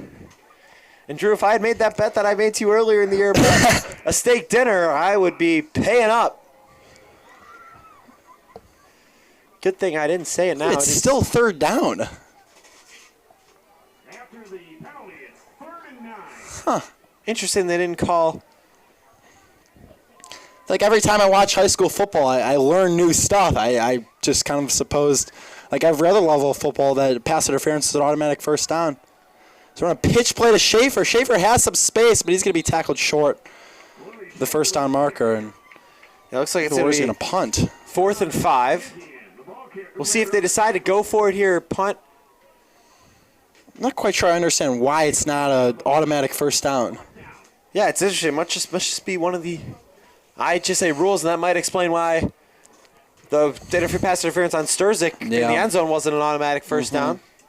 As this offense is staying out here, 20 seconds to go on the play clock. We'll see if this is legit or not. Coach Gooder side by side with an official as Yoblin breaks the huddle. 8 seconds to go on the play clock. It's 4th down and 4. Just a hard count. They will snap it. Yoblin's going to pitch it, and it was a low pitch. Ball is still on the ground. And I believe Maine South fell on it. Doesn't matter. It's going to be a turnover on downs. Either way, Maine South did. It's going to be a turnover. That was number 26. Nolan Halbetzer on the recovery. So Maine South in prime position to score once again before half. Yeah, a bit of a broken play there. Yoblin tried to pitch it out to Q Bassett. And pitch was just a little short, and Bassett was unable to corral it. Ended up being recovered by a Hawk. They'll start on the 36-yard line here with 41 seconds to go. Logan Ide back out there. Hawks with great field position. Stepping up to run. It's driven backwards. Gets rid of it. Incomplete. Helpless. He just threw it away, and lucky that fell incomplete. Yeah, good pass rush coming there from the Warriors. Flag now thrown. I believe there was a receiver in the area. Pass interference? We'll see what the call is.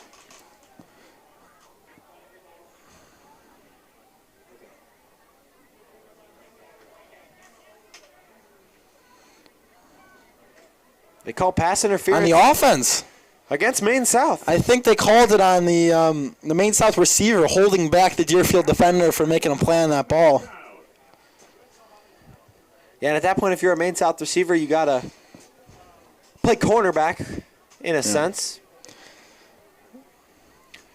Interesting, if that ball was tipped, that penalty would not have been called, but I got it off cleanly somehow with all that pressure, so ends up benefiting the Warriors. 1st and 20 now. Back in their own territory, his throw is dropped once again, right through the hands of Devin Paxson. Again, we keep harping on the drops, Brody. Wow, for a team that's got 35 points and a half, it's hard to pick apart flaws of their offense, but they've dropped 4 or 5 passes tonight. It's shocking. We saw it in warm-ups, and, that's kind of a lesson that your warm-ups and the way you warm up, it carries over to the game. Yeah, we'll see if this continues to be a theme as they go into the IHSA state playoffs. Certainly not going to be something Coach and Sarah is happy about as that passes complete. Dart over the middle is caught by Keaton Vitale. Gets some of those yards back, still short the first down marker. Interesting, not a timeout called by Maine South. They have 3 timeouts. Not quite sure why they're not using one. Clock continues to bleed down. It's under 10 seconds. I gets the snap off. Throw is caught. That's going to be a first down. Nick McCarthy on the catch as the clock goes to zeros. I believe they're going to put a little bit of time back should. on here. You saw the ref far side, top of your screen, signal for a stoppage. I believe Coach and Sarah took a timeout, and they will indeed put some more time. Really don't understand why Maine South didn't use more of their timeouts. I mean, they have all 3. Timeout was taken by Maine South before the clock expired. Yeah, and looks like Maine South will either get a shot to the end zone. 1 second. Okay, ready? 3, 2, yep, go. Ladies and gentlemen, please direct your attention to the press box. We've got 2 seniors who have been broadcasting to YouTube for Deerfield Athletics for several years. Please give it up for Drew and Brody Sheffrin.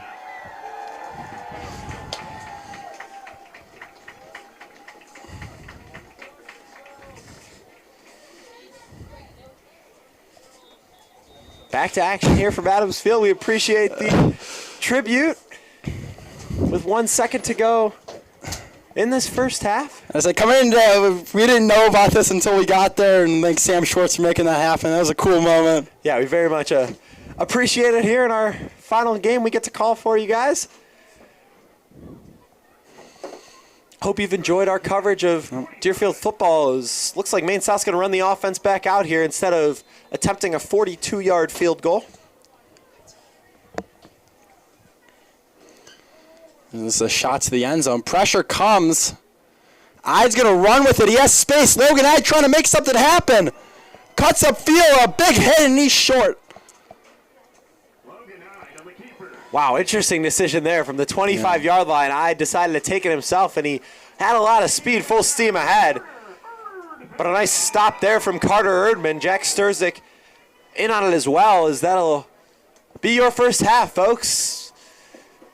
Maine South leading Deerfield 35-7, but it has been a promising first half for the Warriors, Drew. Very entertaining, to say the least. They had that fantastic touchdown drive, and even the last drive, it looks better. The defense has made plays, and it's really been fun to watch.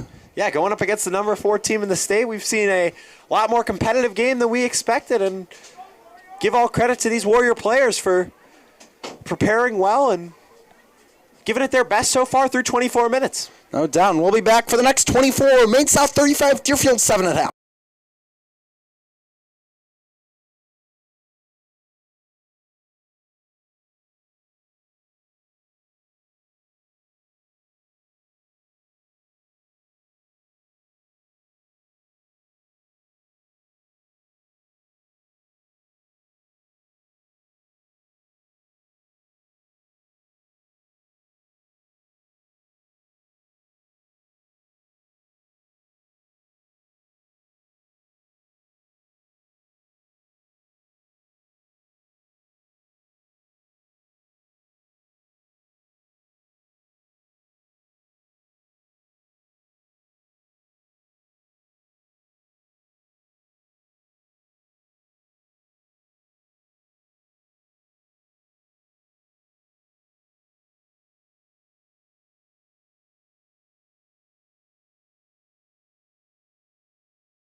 Washington.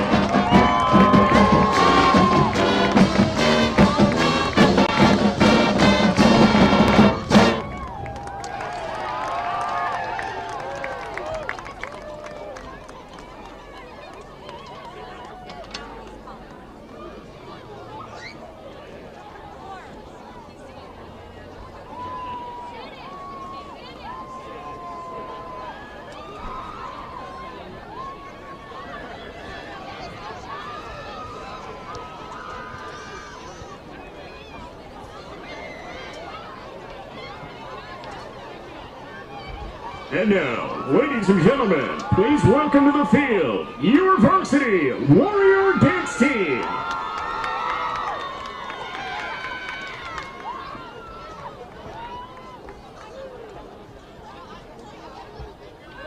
Good luck, ladies. Your music is on.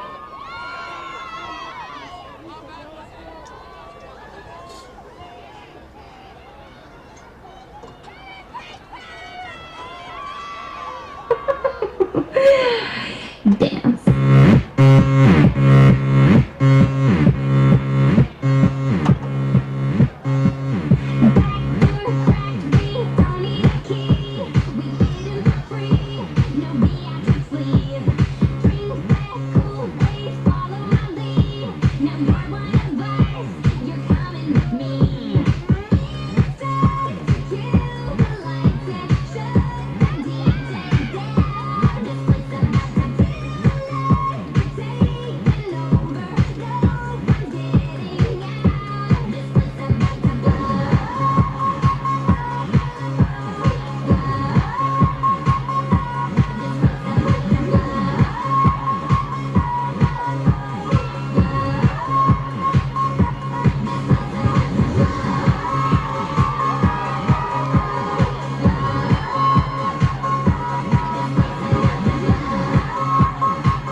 Just watching you work it out. Gotta gain your cash and it's going all on the ball. And it's going fast cause I feel like a superstar. And you may not have it, you might have just broke the law. It's your turn to grab it and make this whole thing all work it out. Ladies and gentlemen, give it up for your Varsity Warrior Dance Team.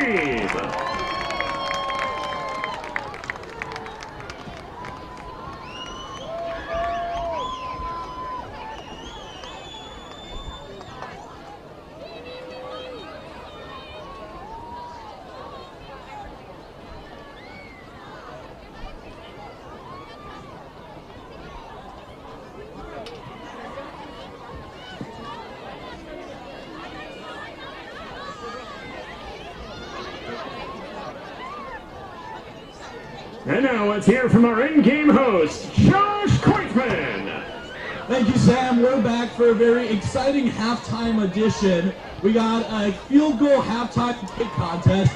I'm here with Johnny the G123. He's a very big Deerfield celebrity with 100,000 plus TikTok followers. He's doing the challenge here where he's making a field goal further from every yard every day. So we're going to do a simple PAT, a 15-yarder. All you can climb and do it today. What are you thinking before we begin? I'm ready. This is day 16. Here we go. Day 16, let's see, you can do it, fans. Hype him up for this. He's going to have 3 tries. Hopefully he only needs 1. The first try, let's see where the kick goes. Johnny lines up. Go there. Oh, and it's good for the first try. Give it up for Johnny the G. You might be in a Warrior football jersey from that. We have our second contestant of the day, Jared Deutsch. Deutsch, how are you feeling about this kick? I'm very confident. All right, let's see. Can you continue the legacy that Johnny made for us? Fans, hype up Garrett as he goes for the kick. He has a lot of pressure on his back right now. very far starting distance. Hopefully he doesn't get distracted. Oh my goodness, that wouldn't have gone in on a soccer net. Oh my god, that was very embarrassing. Deutsch, I'm gonna need to show you. Let's talk with our winner, Johnny. Johnny, how did it feel making that? Felt great. Right off the sweet spot of my foot. What were you thinking while you kicked that? Did you know it was going in? I knew it was going in.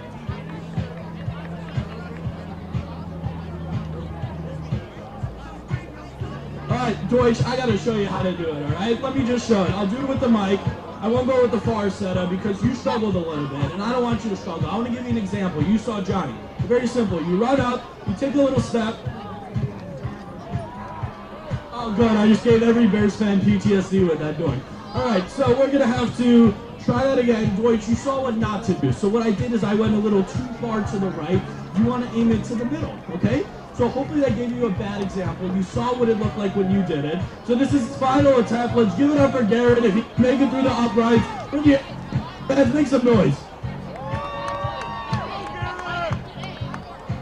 Oh my goodness, Garrett, it's going to be a long off season for you. You have the city of Deerfield warming you up, and unfortunately it didn't work. Thank you, fans. This concludes our 2025 season in-game highlights, in-game entertainment. It's been a pleasure, and second half's coming next.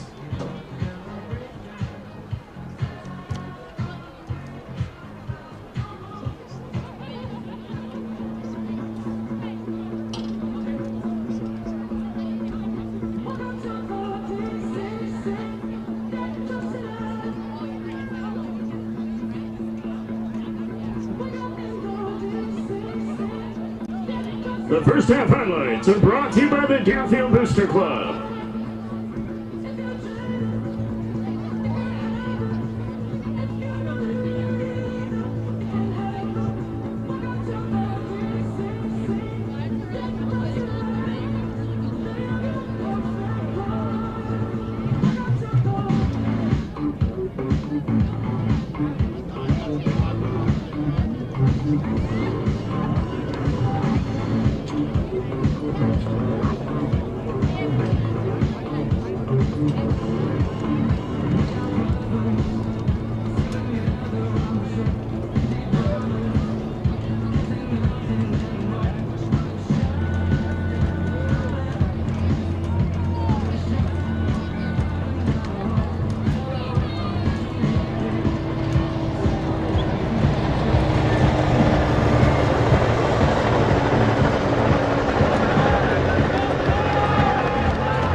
Welcome back to the second half after an exciting couple of events at the halftime break, including a kicking competition where the famous Johnny the G 123 drilled the field goal. I mean, that was impressive. Yeah, he kicked that thing from 25 yards. That thing had plenty of room to spare.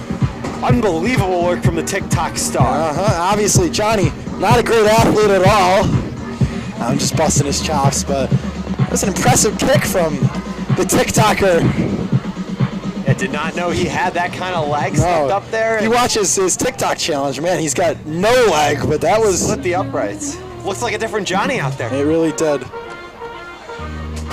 Back to football, though, and what was an exciting first half. Second quarter, Deerfield, the offense moved the ball really well. Defense had plenty of good moments. Second quarter, Drew, was 7-7. Yeah. So as we head out for action here in this third quarter, Deerfield will be kicking it away. Hawks leading by 28 points. We saw Jamison Purcell play 4 drives in the first quarter. Definitely going to be something to monitor if we see number 1 come back out there. I don't expect it, but you never know. Yeah, and Logan Hyde was Kicking for Deerfield. doing fine. You know, he had some nice moments. Obviously, the offense wasn't as sharp, but it still looked pretty good. Obviously, up 35-7. I don't think Coach and Sarah has any doubts about the outcome of this game, so I imagine he'll keep Hyde out there. Yeah, I'd shown a lot of poise as a runner.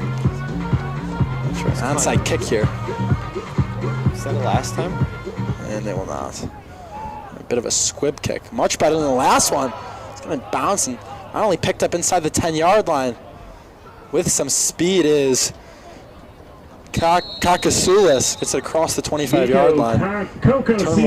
Looks like it was going to be bad starting field position into, I think not bad at all, so get it up across the 25. Yeah, still solid kick coverage. Nice kick there from Kleiman. It was a low line drive kick, and Kakasulis had some trouble fielding it, but did a nice job to recover and get that thing across the 25.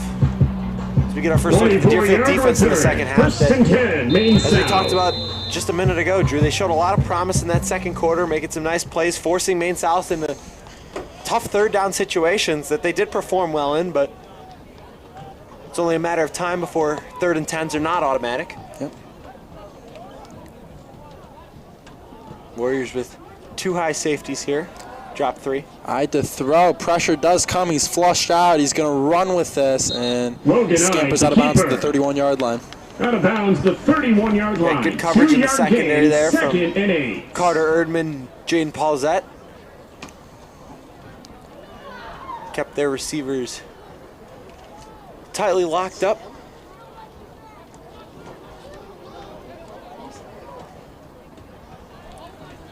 Hyde all by himself here. 2nd down and 8. Hyde's going to throw again. And he's flushed out, chased by Lasardi. Gets it to his running back, Peyton Donaldson. And it's going to be short of the first down marker. Warrior forcing out of bounds was Mason Belden. Gain of 6. It's nice play there from Mason Belden, the younger brother of Jonah Belden, a senior from last year, who's a fantastic defensive player, led the team in interceptions. 3rd and 2 coming up. Empty backfield for Hyde. Warriors bringing pressure. Has Donaldson over the middle. And Peyton Donaldson, he's a running back, but he has looked impressive catching the ball. Obviously, Kakasulis had the drop on what would have been an easy touchdown earlier. But Donaldson kind of flipping the script, able to make a couple plays catching out of the backfield. Yeah, Donaldson certainly a breath of fresh air. We saw him drop a couple passes in warm-ups too, and now here he is making his impact felt early in the second half as Hyde takes the snap and hands to Donaldson. Now Donaldson gets the run. Some space, breaking tackles, Peyton Donaldson rumbling and stumbling down to the 36-yard line. That was a grown man's run, Drew. What does Kyle Brandt call it? Angry runs.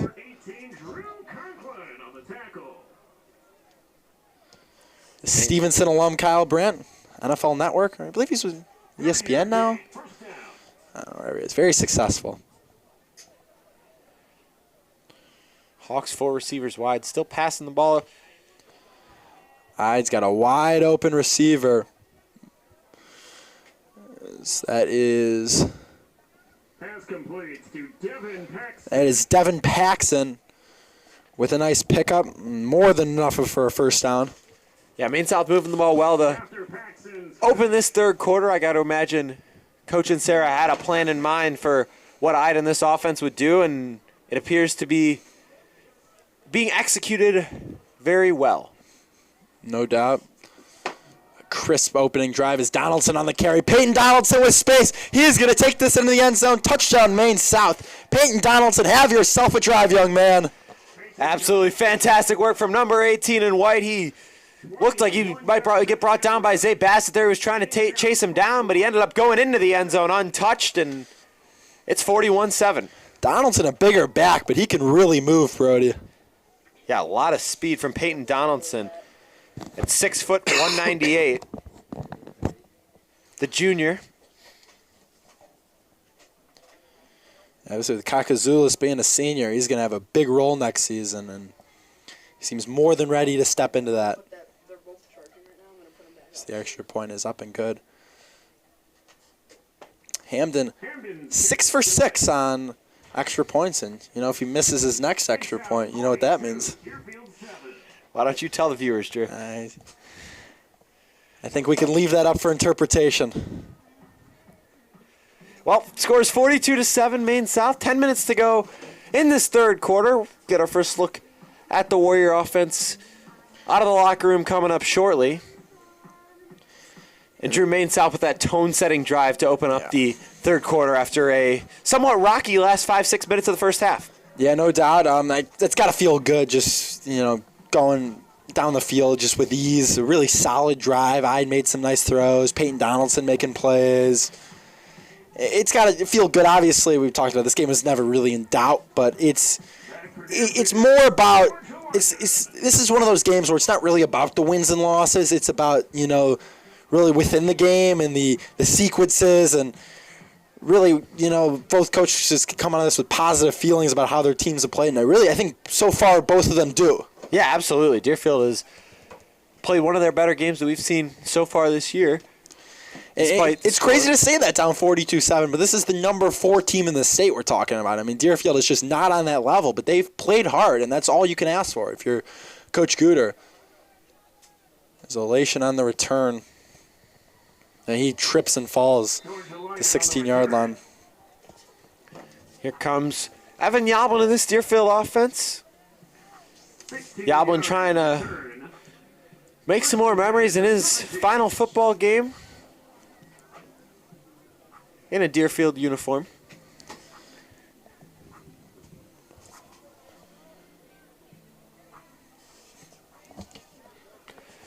We've just gotten word that if this game gets to over a 40-point margin, there will be a running clock, so something to monitor for the viewers at home. If you are wondering why the clock is running, it'll be because a 40-point lead existed in this one. Let's hope that doesn't happen because we get paid hourly. As the ball's on the ground, see who has it, and Deerfield was able to recover it. Yoblin fell on top of it. Yeah, good instinct there from Yoblin to just jump on top of that one. We've seen that a few times tonight with some rocky exchanges from the Warriors. Didn't lose any yards there. Still second down and 10. I'm shocked they didn't go straight to Q Bassett on first down, Drew. I agree. It's been working so well. It's really been their bread and butter so far this game, and it's been the one thing that's consistently worked. Imagine Bassett's up close to 100 yards. Yeah, he's got to be close to that mark. Yoblin still keep it here. Get on the keeper. He pitches it to Belden. It is great coverage by the Maine South defense, just shutting everything down. Yeah, fantastic tackling there, especially from Hugh Stewart and Donaldson doing it on both ends. There's Bo Bronny on the stop. It's just guys being true to their position, being disciplined and poised. Absolutely. They shut down Yoblin, and then the pitch to Belden, they were able to swarm quickly. Sound like Kurt Signetti with all the cliches. Fast, physical, relentless, poised, disciplined, smart. It's just a good way to describe this Maine South team, Drew. It is. Goblin rolling out. Pressure comes, gets away, throws it to an open receiver. It's caught for a first down. Mason Belden. Nice throw there by Evan Yoblin. Mason Belden coming around on an out route, able to make the catch and have the line to gain and throw a passing first down.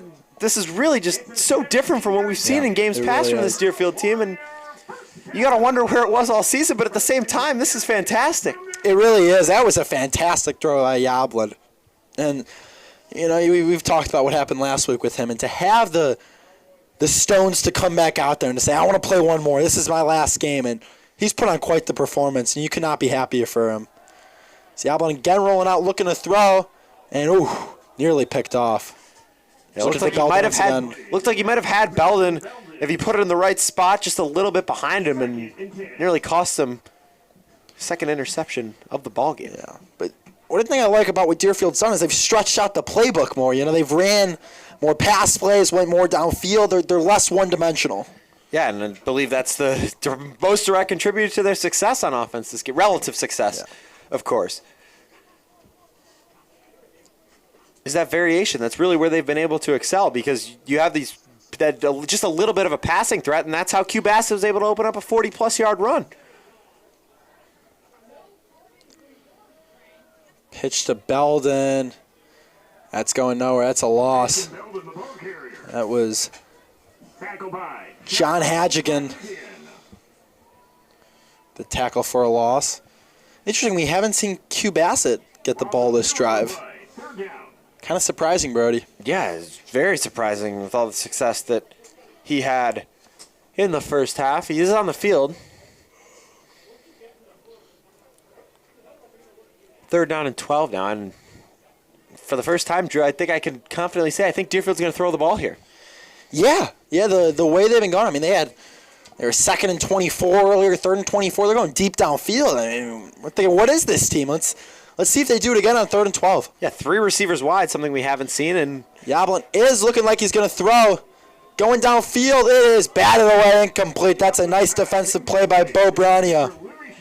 Yeah, Brownie, only 140 pounds, the lanky 6-footer, made a nice play to knock that one away from Louis Schaefer, and the Warriors will punt it away. I think I'm doubting that listing. He looks a little bigger than 140 pounds, especially being 6 foot tall. But again, I think that was a better drive, Brody. Yeah, we had a first down, a few pass plays. Yeah. Looked like there was opportunity, and that's something we have not seen much of this year. As Kleiman's out to punt it away again. We'll see if it's another one of those high ones, and it is. Nearly blocked. It's a shorter kick, fallen on by Kakazoulis. Maine Southwest are just shy of the 50-yard line. I believe they'll mark it at the 48 of their own.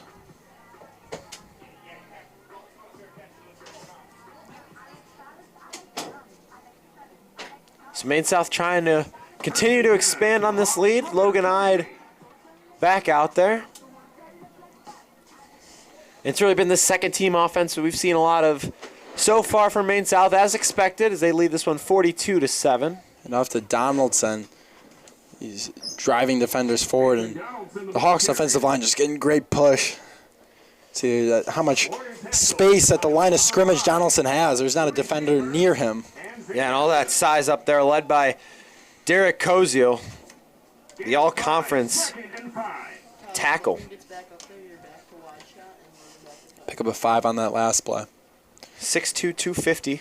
And, you know, when you watch football, there's a big difference in 5-yard runs. You know, some of them where guys are clawing for that 5 yards, but that was an easy 5-yard run where you just had a ton of space to work with. As Ide is going to run with it, and it's taken down. Yeah, right around the line of scrimmage. Warrior tackle by Louis Schaefer. I think that was David Lasardi. PA announcer Sam Schwartz said it was Louis Schaefer, and Lasardi's looking up at the press box, pointing at himself, saying that was me. We'll give you credit, David. Great play. Was a nice play from Lasardi on the edge. Springs up a big third down. Here comes the pressure. Ide will keep it. Ide keeps it, and he will have the first down.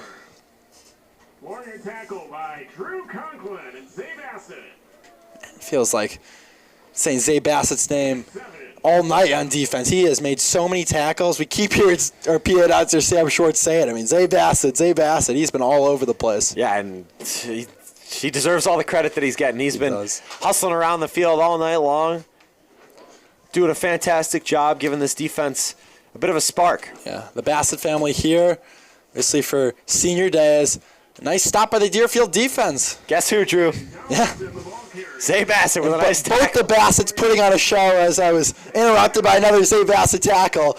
But both the Bassetts putting on the show with their whole family there as all the seniors' families are here. And I think these guys have a lot to be proud of. Yeah, that's one of those cool things, Drew, in sports. It's more than football at that point. You get Zay and Q doing it as brothers together in this final game.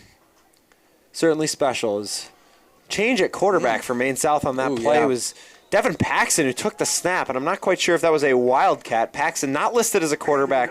Definitely going to be something to monitor. Yeah, Paxton's been split out wide at receiver this game, but he was under center there.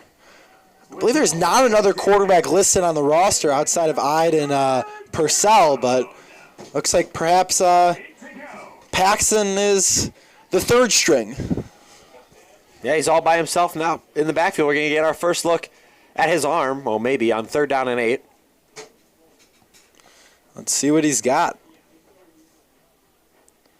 They're rolling him out. Pressure comes, gets rid of it. It's caught by Donaldson. A couple of Warriors rallied him, and he's going to be a yard short. Tackled right around the line. The game looked like he needed the 30, and I don't think he got there. They're going to mark him a few inches short. Warrior tackle by Mason Belden with help by Carter Erdman. And here comes 4th down and 1 as we go under 3.5 minutes to play in this third quarter. Deerfield trying to get the defense off the field. It's Paxton all by himself in the backfield. 5 receivers split wide. A QB draw. Paxton's going to run it as the first down and much more. He is finally taken down inside the 20-yard line. A good tackle there by Louis Schaefer, but not short of the line to gain. Nice run there from Paxton, who wasn't touched until he was well past the line to gain. That's a short yardage play we saw a lot with Notre Dame last year and Riley Leonard. And that quarterback run right up the middle, and the offensive line once again getting great push. I mean, you just look at those guys up front. They got some serious size. Look at big number 75, Daniel Podolsky, 6'3", 260. I mean, he really stands out. He does end around give here. End around with some space. The sideline staying in bounds and taking it in the end zone is Keaton Vitale for yet another Maine South Hawks score. Wow, Drew, just a fantastic run there from Vitale. Great blocking on the outside, especially from Nick McCarthy, who threw the crucial block there as Vitale was able to get outside and tiptoe his way down the sideline into the end zone.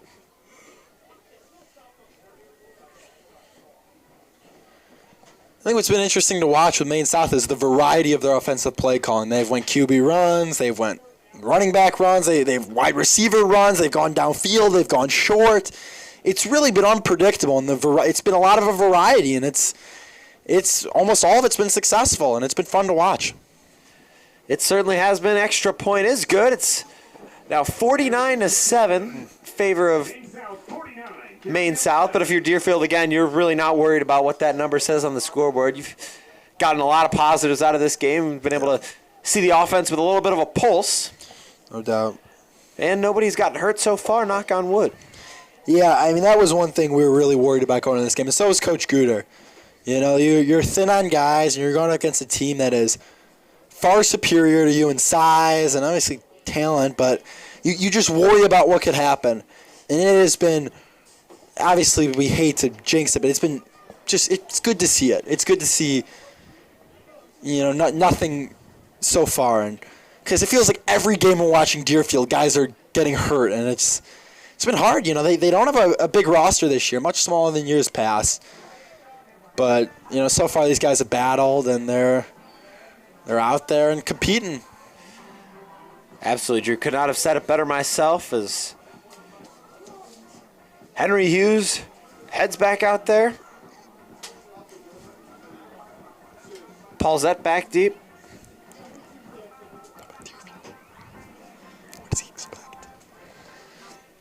2:39 to go here, third quarter. Henry Hughes to boot it away once again. This is the most I've said the kickoff specialist name ever. Yeah, you don't see a lot of teams at the high school level with a kickoff specialist, but a team at the level of Maine South certainly has one, and Hughes has been doing a great job tonight as Paulzette takes this one out. And credit to Maine South kickoff team coverage. I'm not sure, Deerfield's gotten past the 25-yard line once. It's just a fantastic kick once again by Hughes with plenty of hang time, and those Hawks guys get down there quickly and rally to the football extremely well. That they do. Evan Yoblin going to head back out there, and here, Drew's the first look at the running clock. Warriors have yet to run a play this drive, and clock goes under 2 minutes to go in this third quarter. I believe it's a running clock for the rest of the game, no matter what. It is no matter what. Even if Deerfield were to come back and win, they would have to do it with a running clock. Yeah, quite unlikely. That's an understatement, as Yoblin stands under center.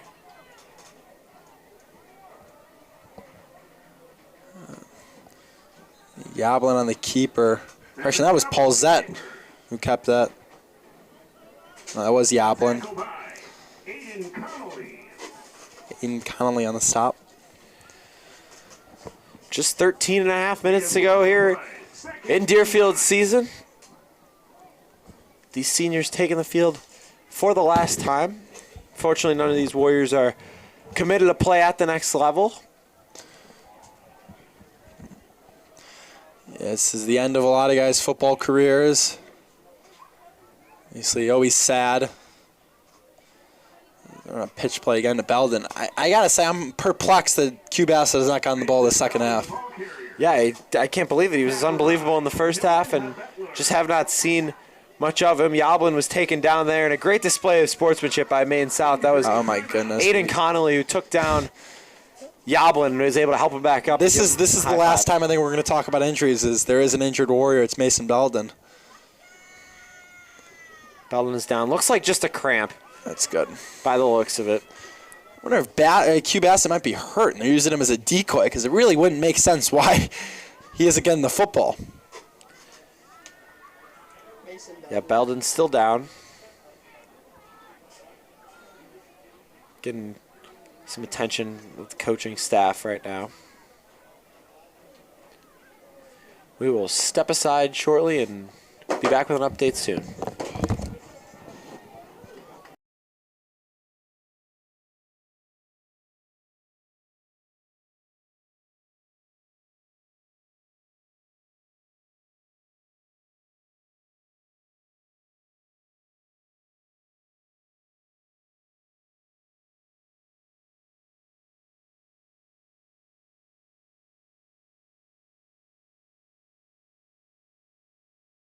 Mason Belden helped off the field.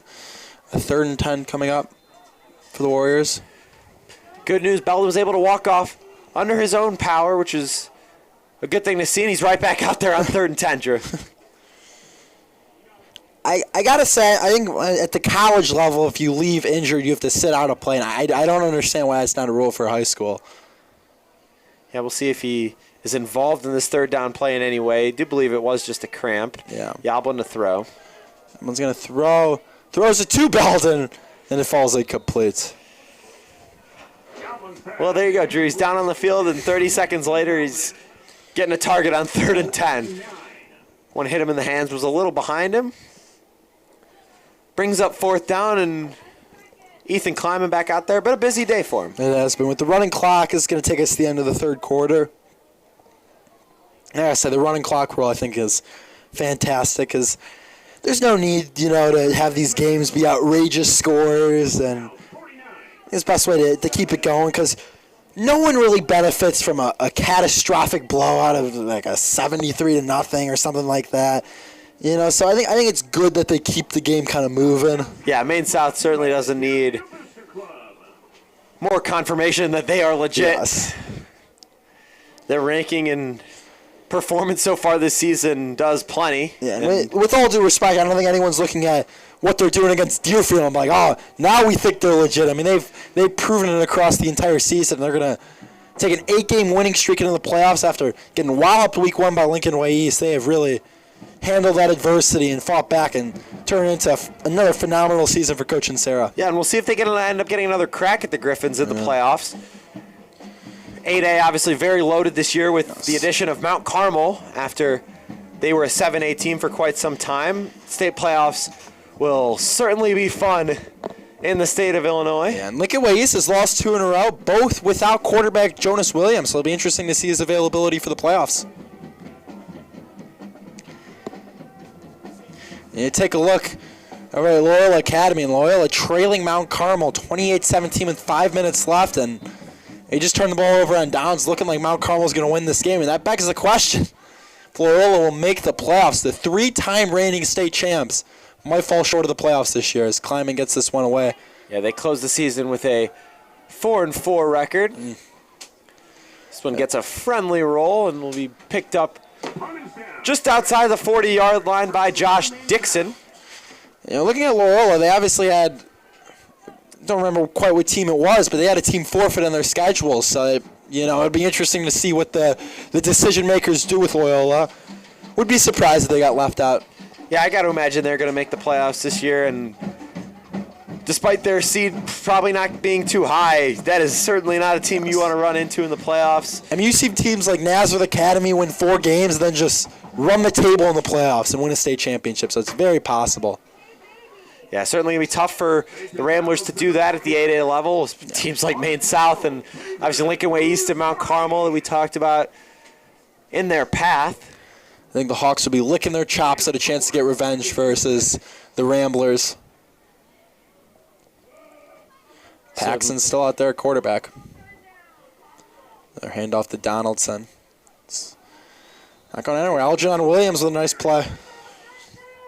Yeah, really, I feel like we've called all 9 seniors' names tonight so far, Drew. They've all been making fantastic plays. Obviously, 2 that didn't play, Ethan Weiner and Charlie Moros, hasn't been much to say about them, but they obviously made big contributions to this program in recent years, so thank them for that as well. But all the seniors that have been able to take the field tonight have been making their impact. Let's take a second to give some credit to Aljon Williams, who is a fantastic player.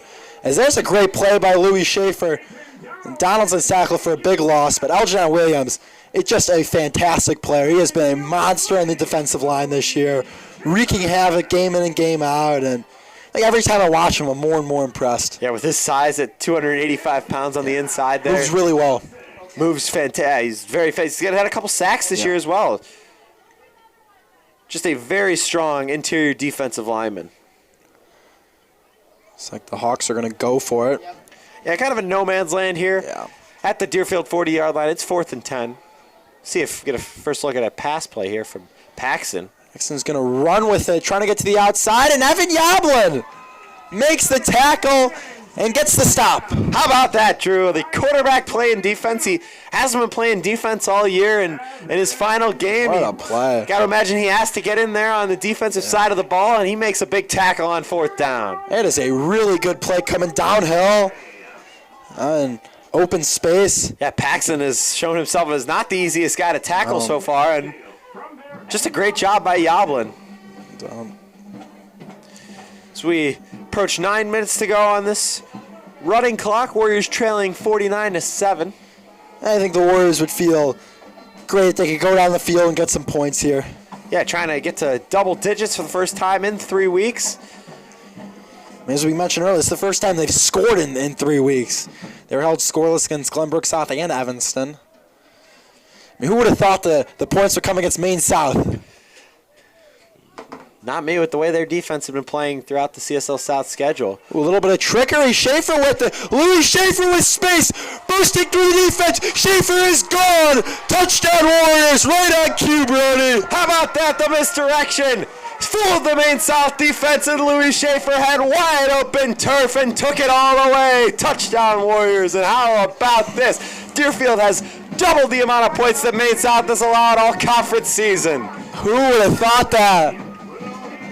We had talked about earlier how the misdirection can help Deerfield, how they're going to need to keep Maine South kind of confused and you can keep their eyes, going in different places, and that's exactly what they did. A play we haven't seen all year. They bring it out, and Louis Schaefer got loose, and It showed some serious speed there as he was able to outrun a couple defenders and take him for 6. What an unbelievable play. Play the fight song. This band has been longing for it all season long to be able to play the fight song in this type of volume. Haven't done it since the Buffalo Grove game, and Ethan Kleiman's got an opportunity to put number 14 up on the board for the Warriors. Just an outstanding run from Louis Schaefer. They fooled the Maine South defense for the first time all night, and wow. I mean, Maine South allowed 14 points all year in the CSL South. Deerfield is going to double that total. That is something, assuming Ethan Kleiman makes this extra point. Jaden Paul's that the holder? I think they're figuring out the clock issue. Oh, no, there's a flag. Personal foul on Deerfield after the play. Got to imagine this is going to get enforced on the kickoff. Yeah.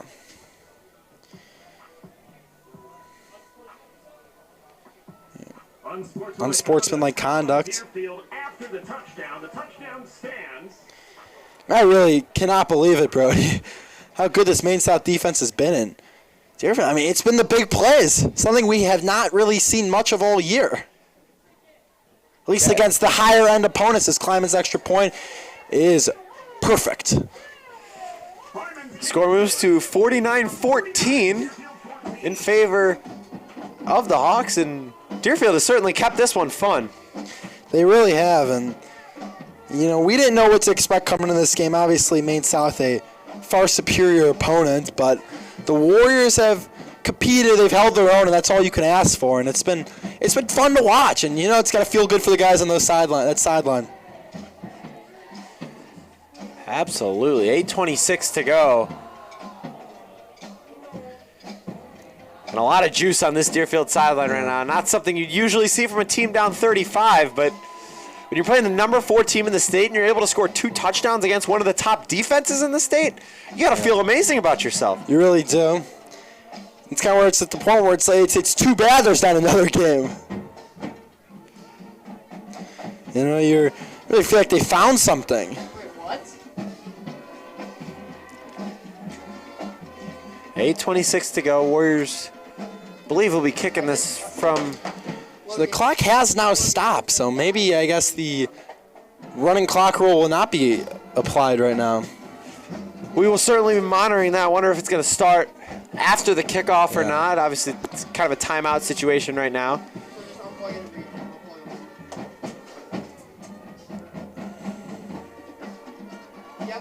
14 points on the board for the Warriors is just so refreshing to see. Yeah, it really is. And both the times Deerfield has scored, it's come after a defensive stop.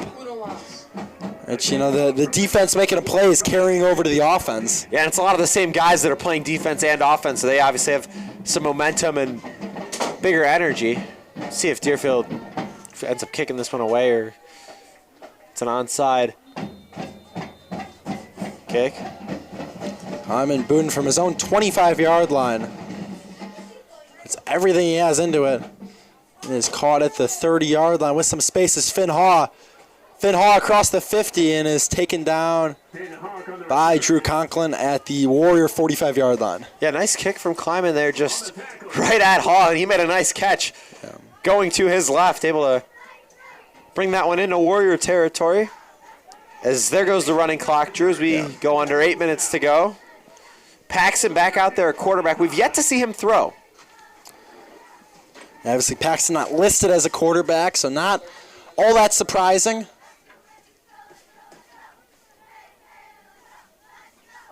As he throws here, he's got an open receiver. Easy completion. Not much, though. Yeah, Gradeville made the catch, and Drew, I guess it's the announcer's jinx. I say haven't been throwing the ball with Paxton in first play. Airs it out.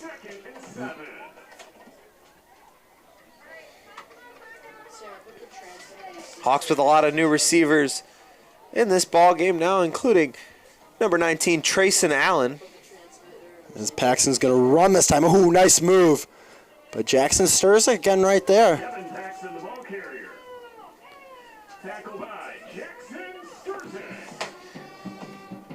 And if you can end this drive with a stop, Drew, looking like these are kind of the final drives of this Warriors season. Ended on a high note. It's certainly been rough sledding for Coach Gooder in his first year, but to see a performance like this has got to feel great.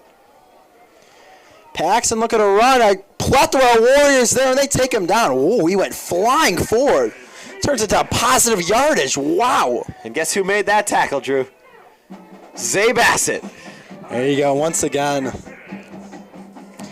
Obviously, people not familiar with Deerfield this year. Yes, talking positive about a 49-14 deficit, but if you watch this team, this year, you know how good this feels, to have these moments. This fourth down coming up, handoff to Donaldson, and he is going to have the first down. It's just been such a rough year that, there's been 3 games where they've been held scoreless, so they've just had nothing going. And to have these positive moments, I mean, it means something.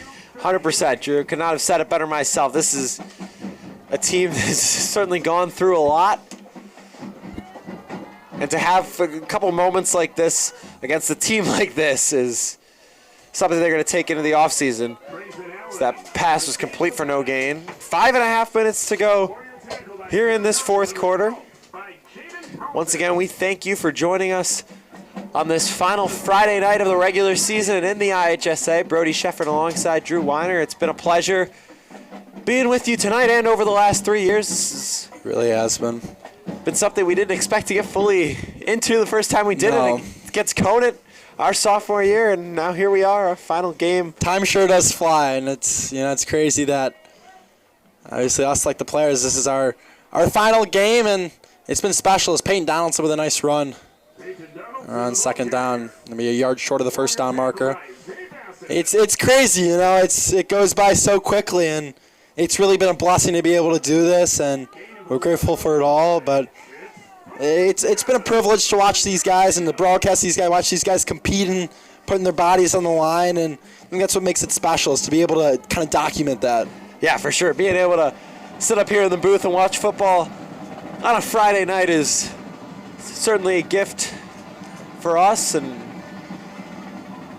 we've seen a lot of fun moments in this press box. Yes, we have. Going all the way back to that first game that we did where Deerfield won 42-21 in a phenomenal game against Conant.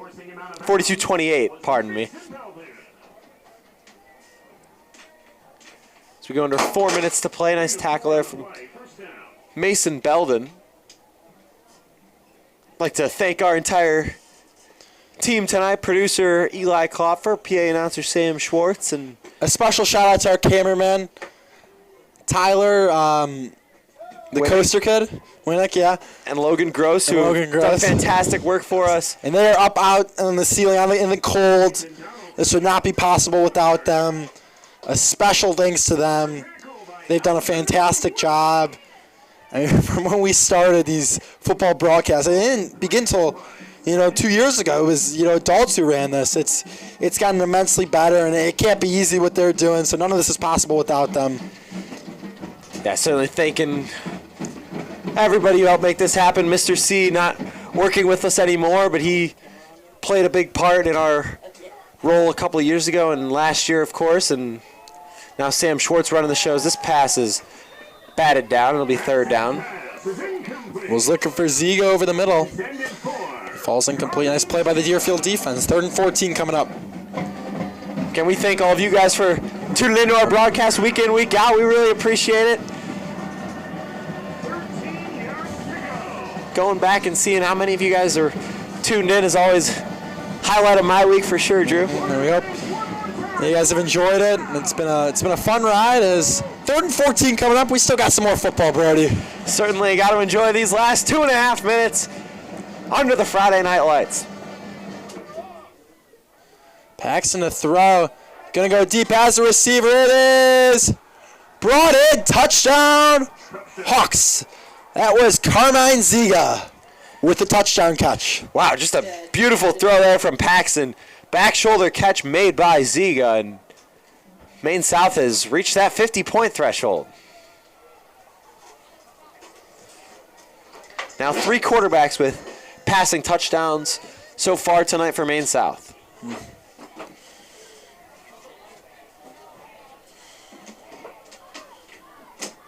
Ziga, 23-yard touchdown reception.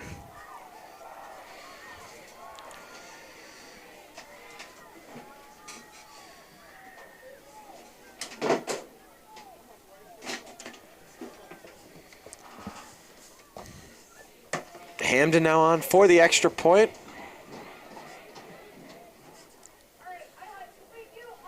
I'd say my prediction pregame, at least for the Maine South total, was pretty accurate. Yes, you nailed it, Drill, though. None of us in the press box here saw 14 on the Deerfield side, and that's really what is the most important thing to take away from this game, is that their offense was able to move the ball well. Yes.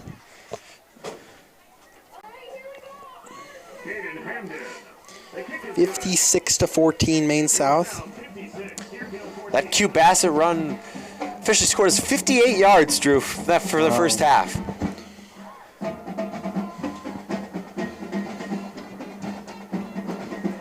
Just unbelievable. It is.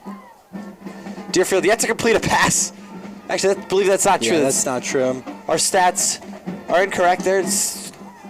That pass was completed to Belden. But with 2:26 to go, the Warriors will have one last drive with a running clock on offense. And I got to imagine they're going to try and continue to score. Yeah, you would think. It'll be interesting to see next year with the Warriors moving back to the CSL North, what the team's going to look like. Obviously, the second year under Coach Guter. You know, the younger ages, the teams have had a lot of success. So it'll be interesting to see if that carries over. Definitely be keeping an eye on that next year. For sure. Despite us moving on to college, Deerfield football will certainly be You're going to college? a point of interest for us. We hope to be back calling some more games as alumni of Deerfield High School in the future, but can't make any promises on that one. 2:26 to go. There's someone out there jumping up for joy that we're done.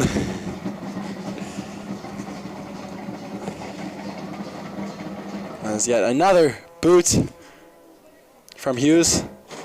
This one sits right down at the 9-yard line. Elation picks it up, shakes off one tackler, but it is taken down.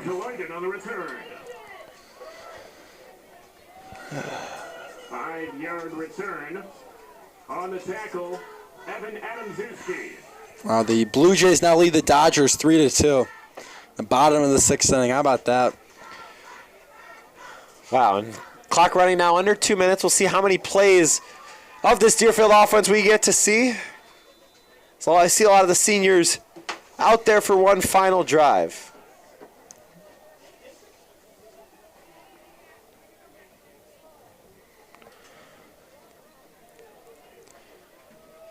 There's Q Bassett for the first time in a while.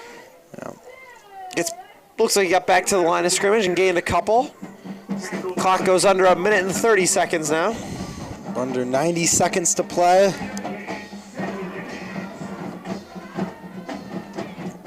One of the seniors out there. Imagine there'll only be a couple more plays.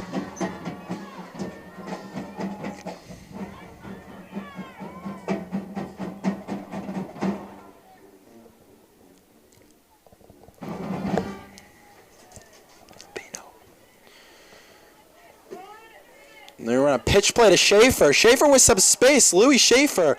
A flag does come in. He has more than enough for a first down, but this one's probably going to go backwards. Yeah, certainly in the area of holding. Just waiting for the officials to make it official.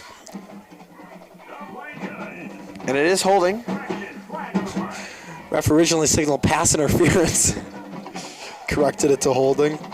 Yeah, clock at 30 seconds and running, and I believe this might be the final play of the Deerfield Warriors season in 2025.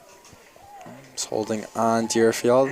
Ziablin gets the call from Coach Guter, runs out quickly into the huddle. They want one more play.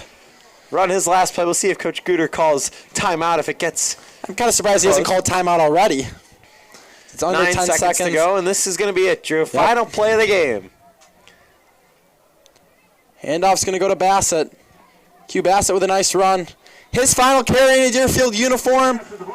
We'll end this one a resounding victory from the number 4 team in the state, Maine South, as they dominate wire to wire, defeat the Deerfield Warriors by a score of 56-14. Brody, exciting game. Deerfield's offense showed glimpses. Obviously, senior day, always a sad, bittersweet day, but you got to feel good about what you did for Deerfield. Yeah, absolutely. A very inspired effort from the Warriors tonight. Very impressed with what we saw out of them, and certainly going into the offseason with a little bit of optimism and next year as well for Coach Guter at his first season. No doubt, and we just want to thank everyone who made this possible. And we're grateful to have this opportunity, everyone who tunes in, everyone, to our producers, to our cameramen. It's been another great season of football broadcast. It takes a lot of people to make this happen. It's more than just us. It's been quite the journey, and, to do it here, it's been a special opportunity. And, for one last time here at Adams Field, signing off.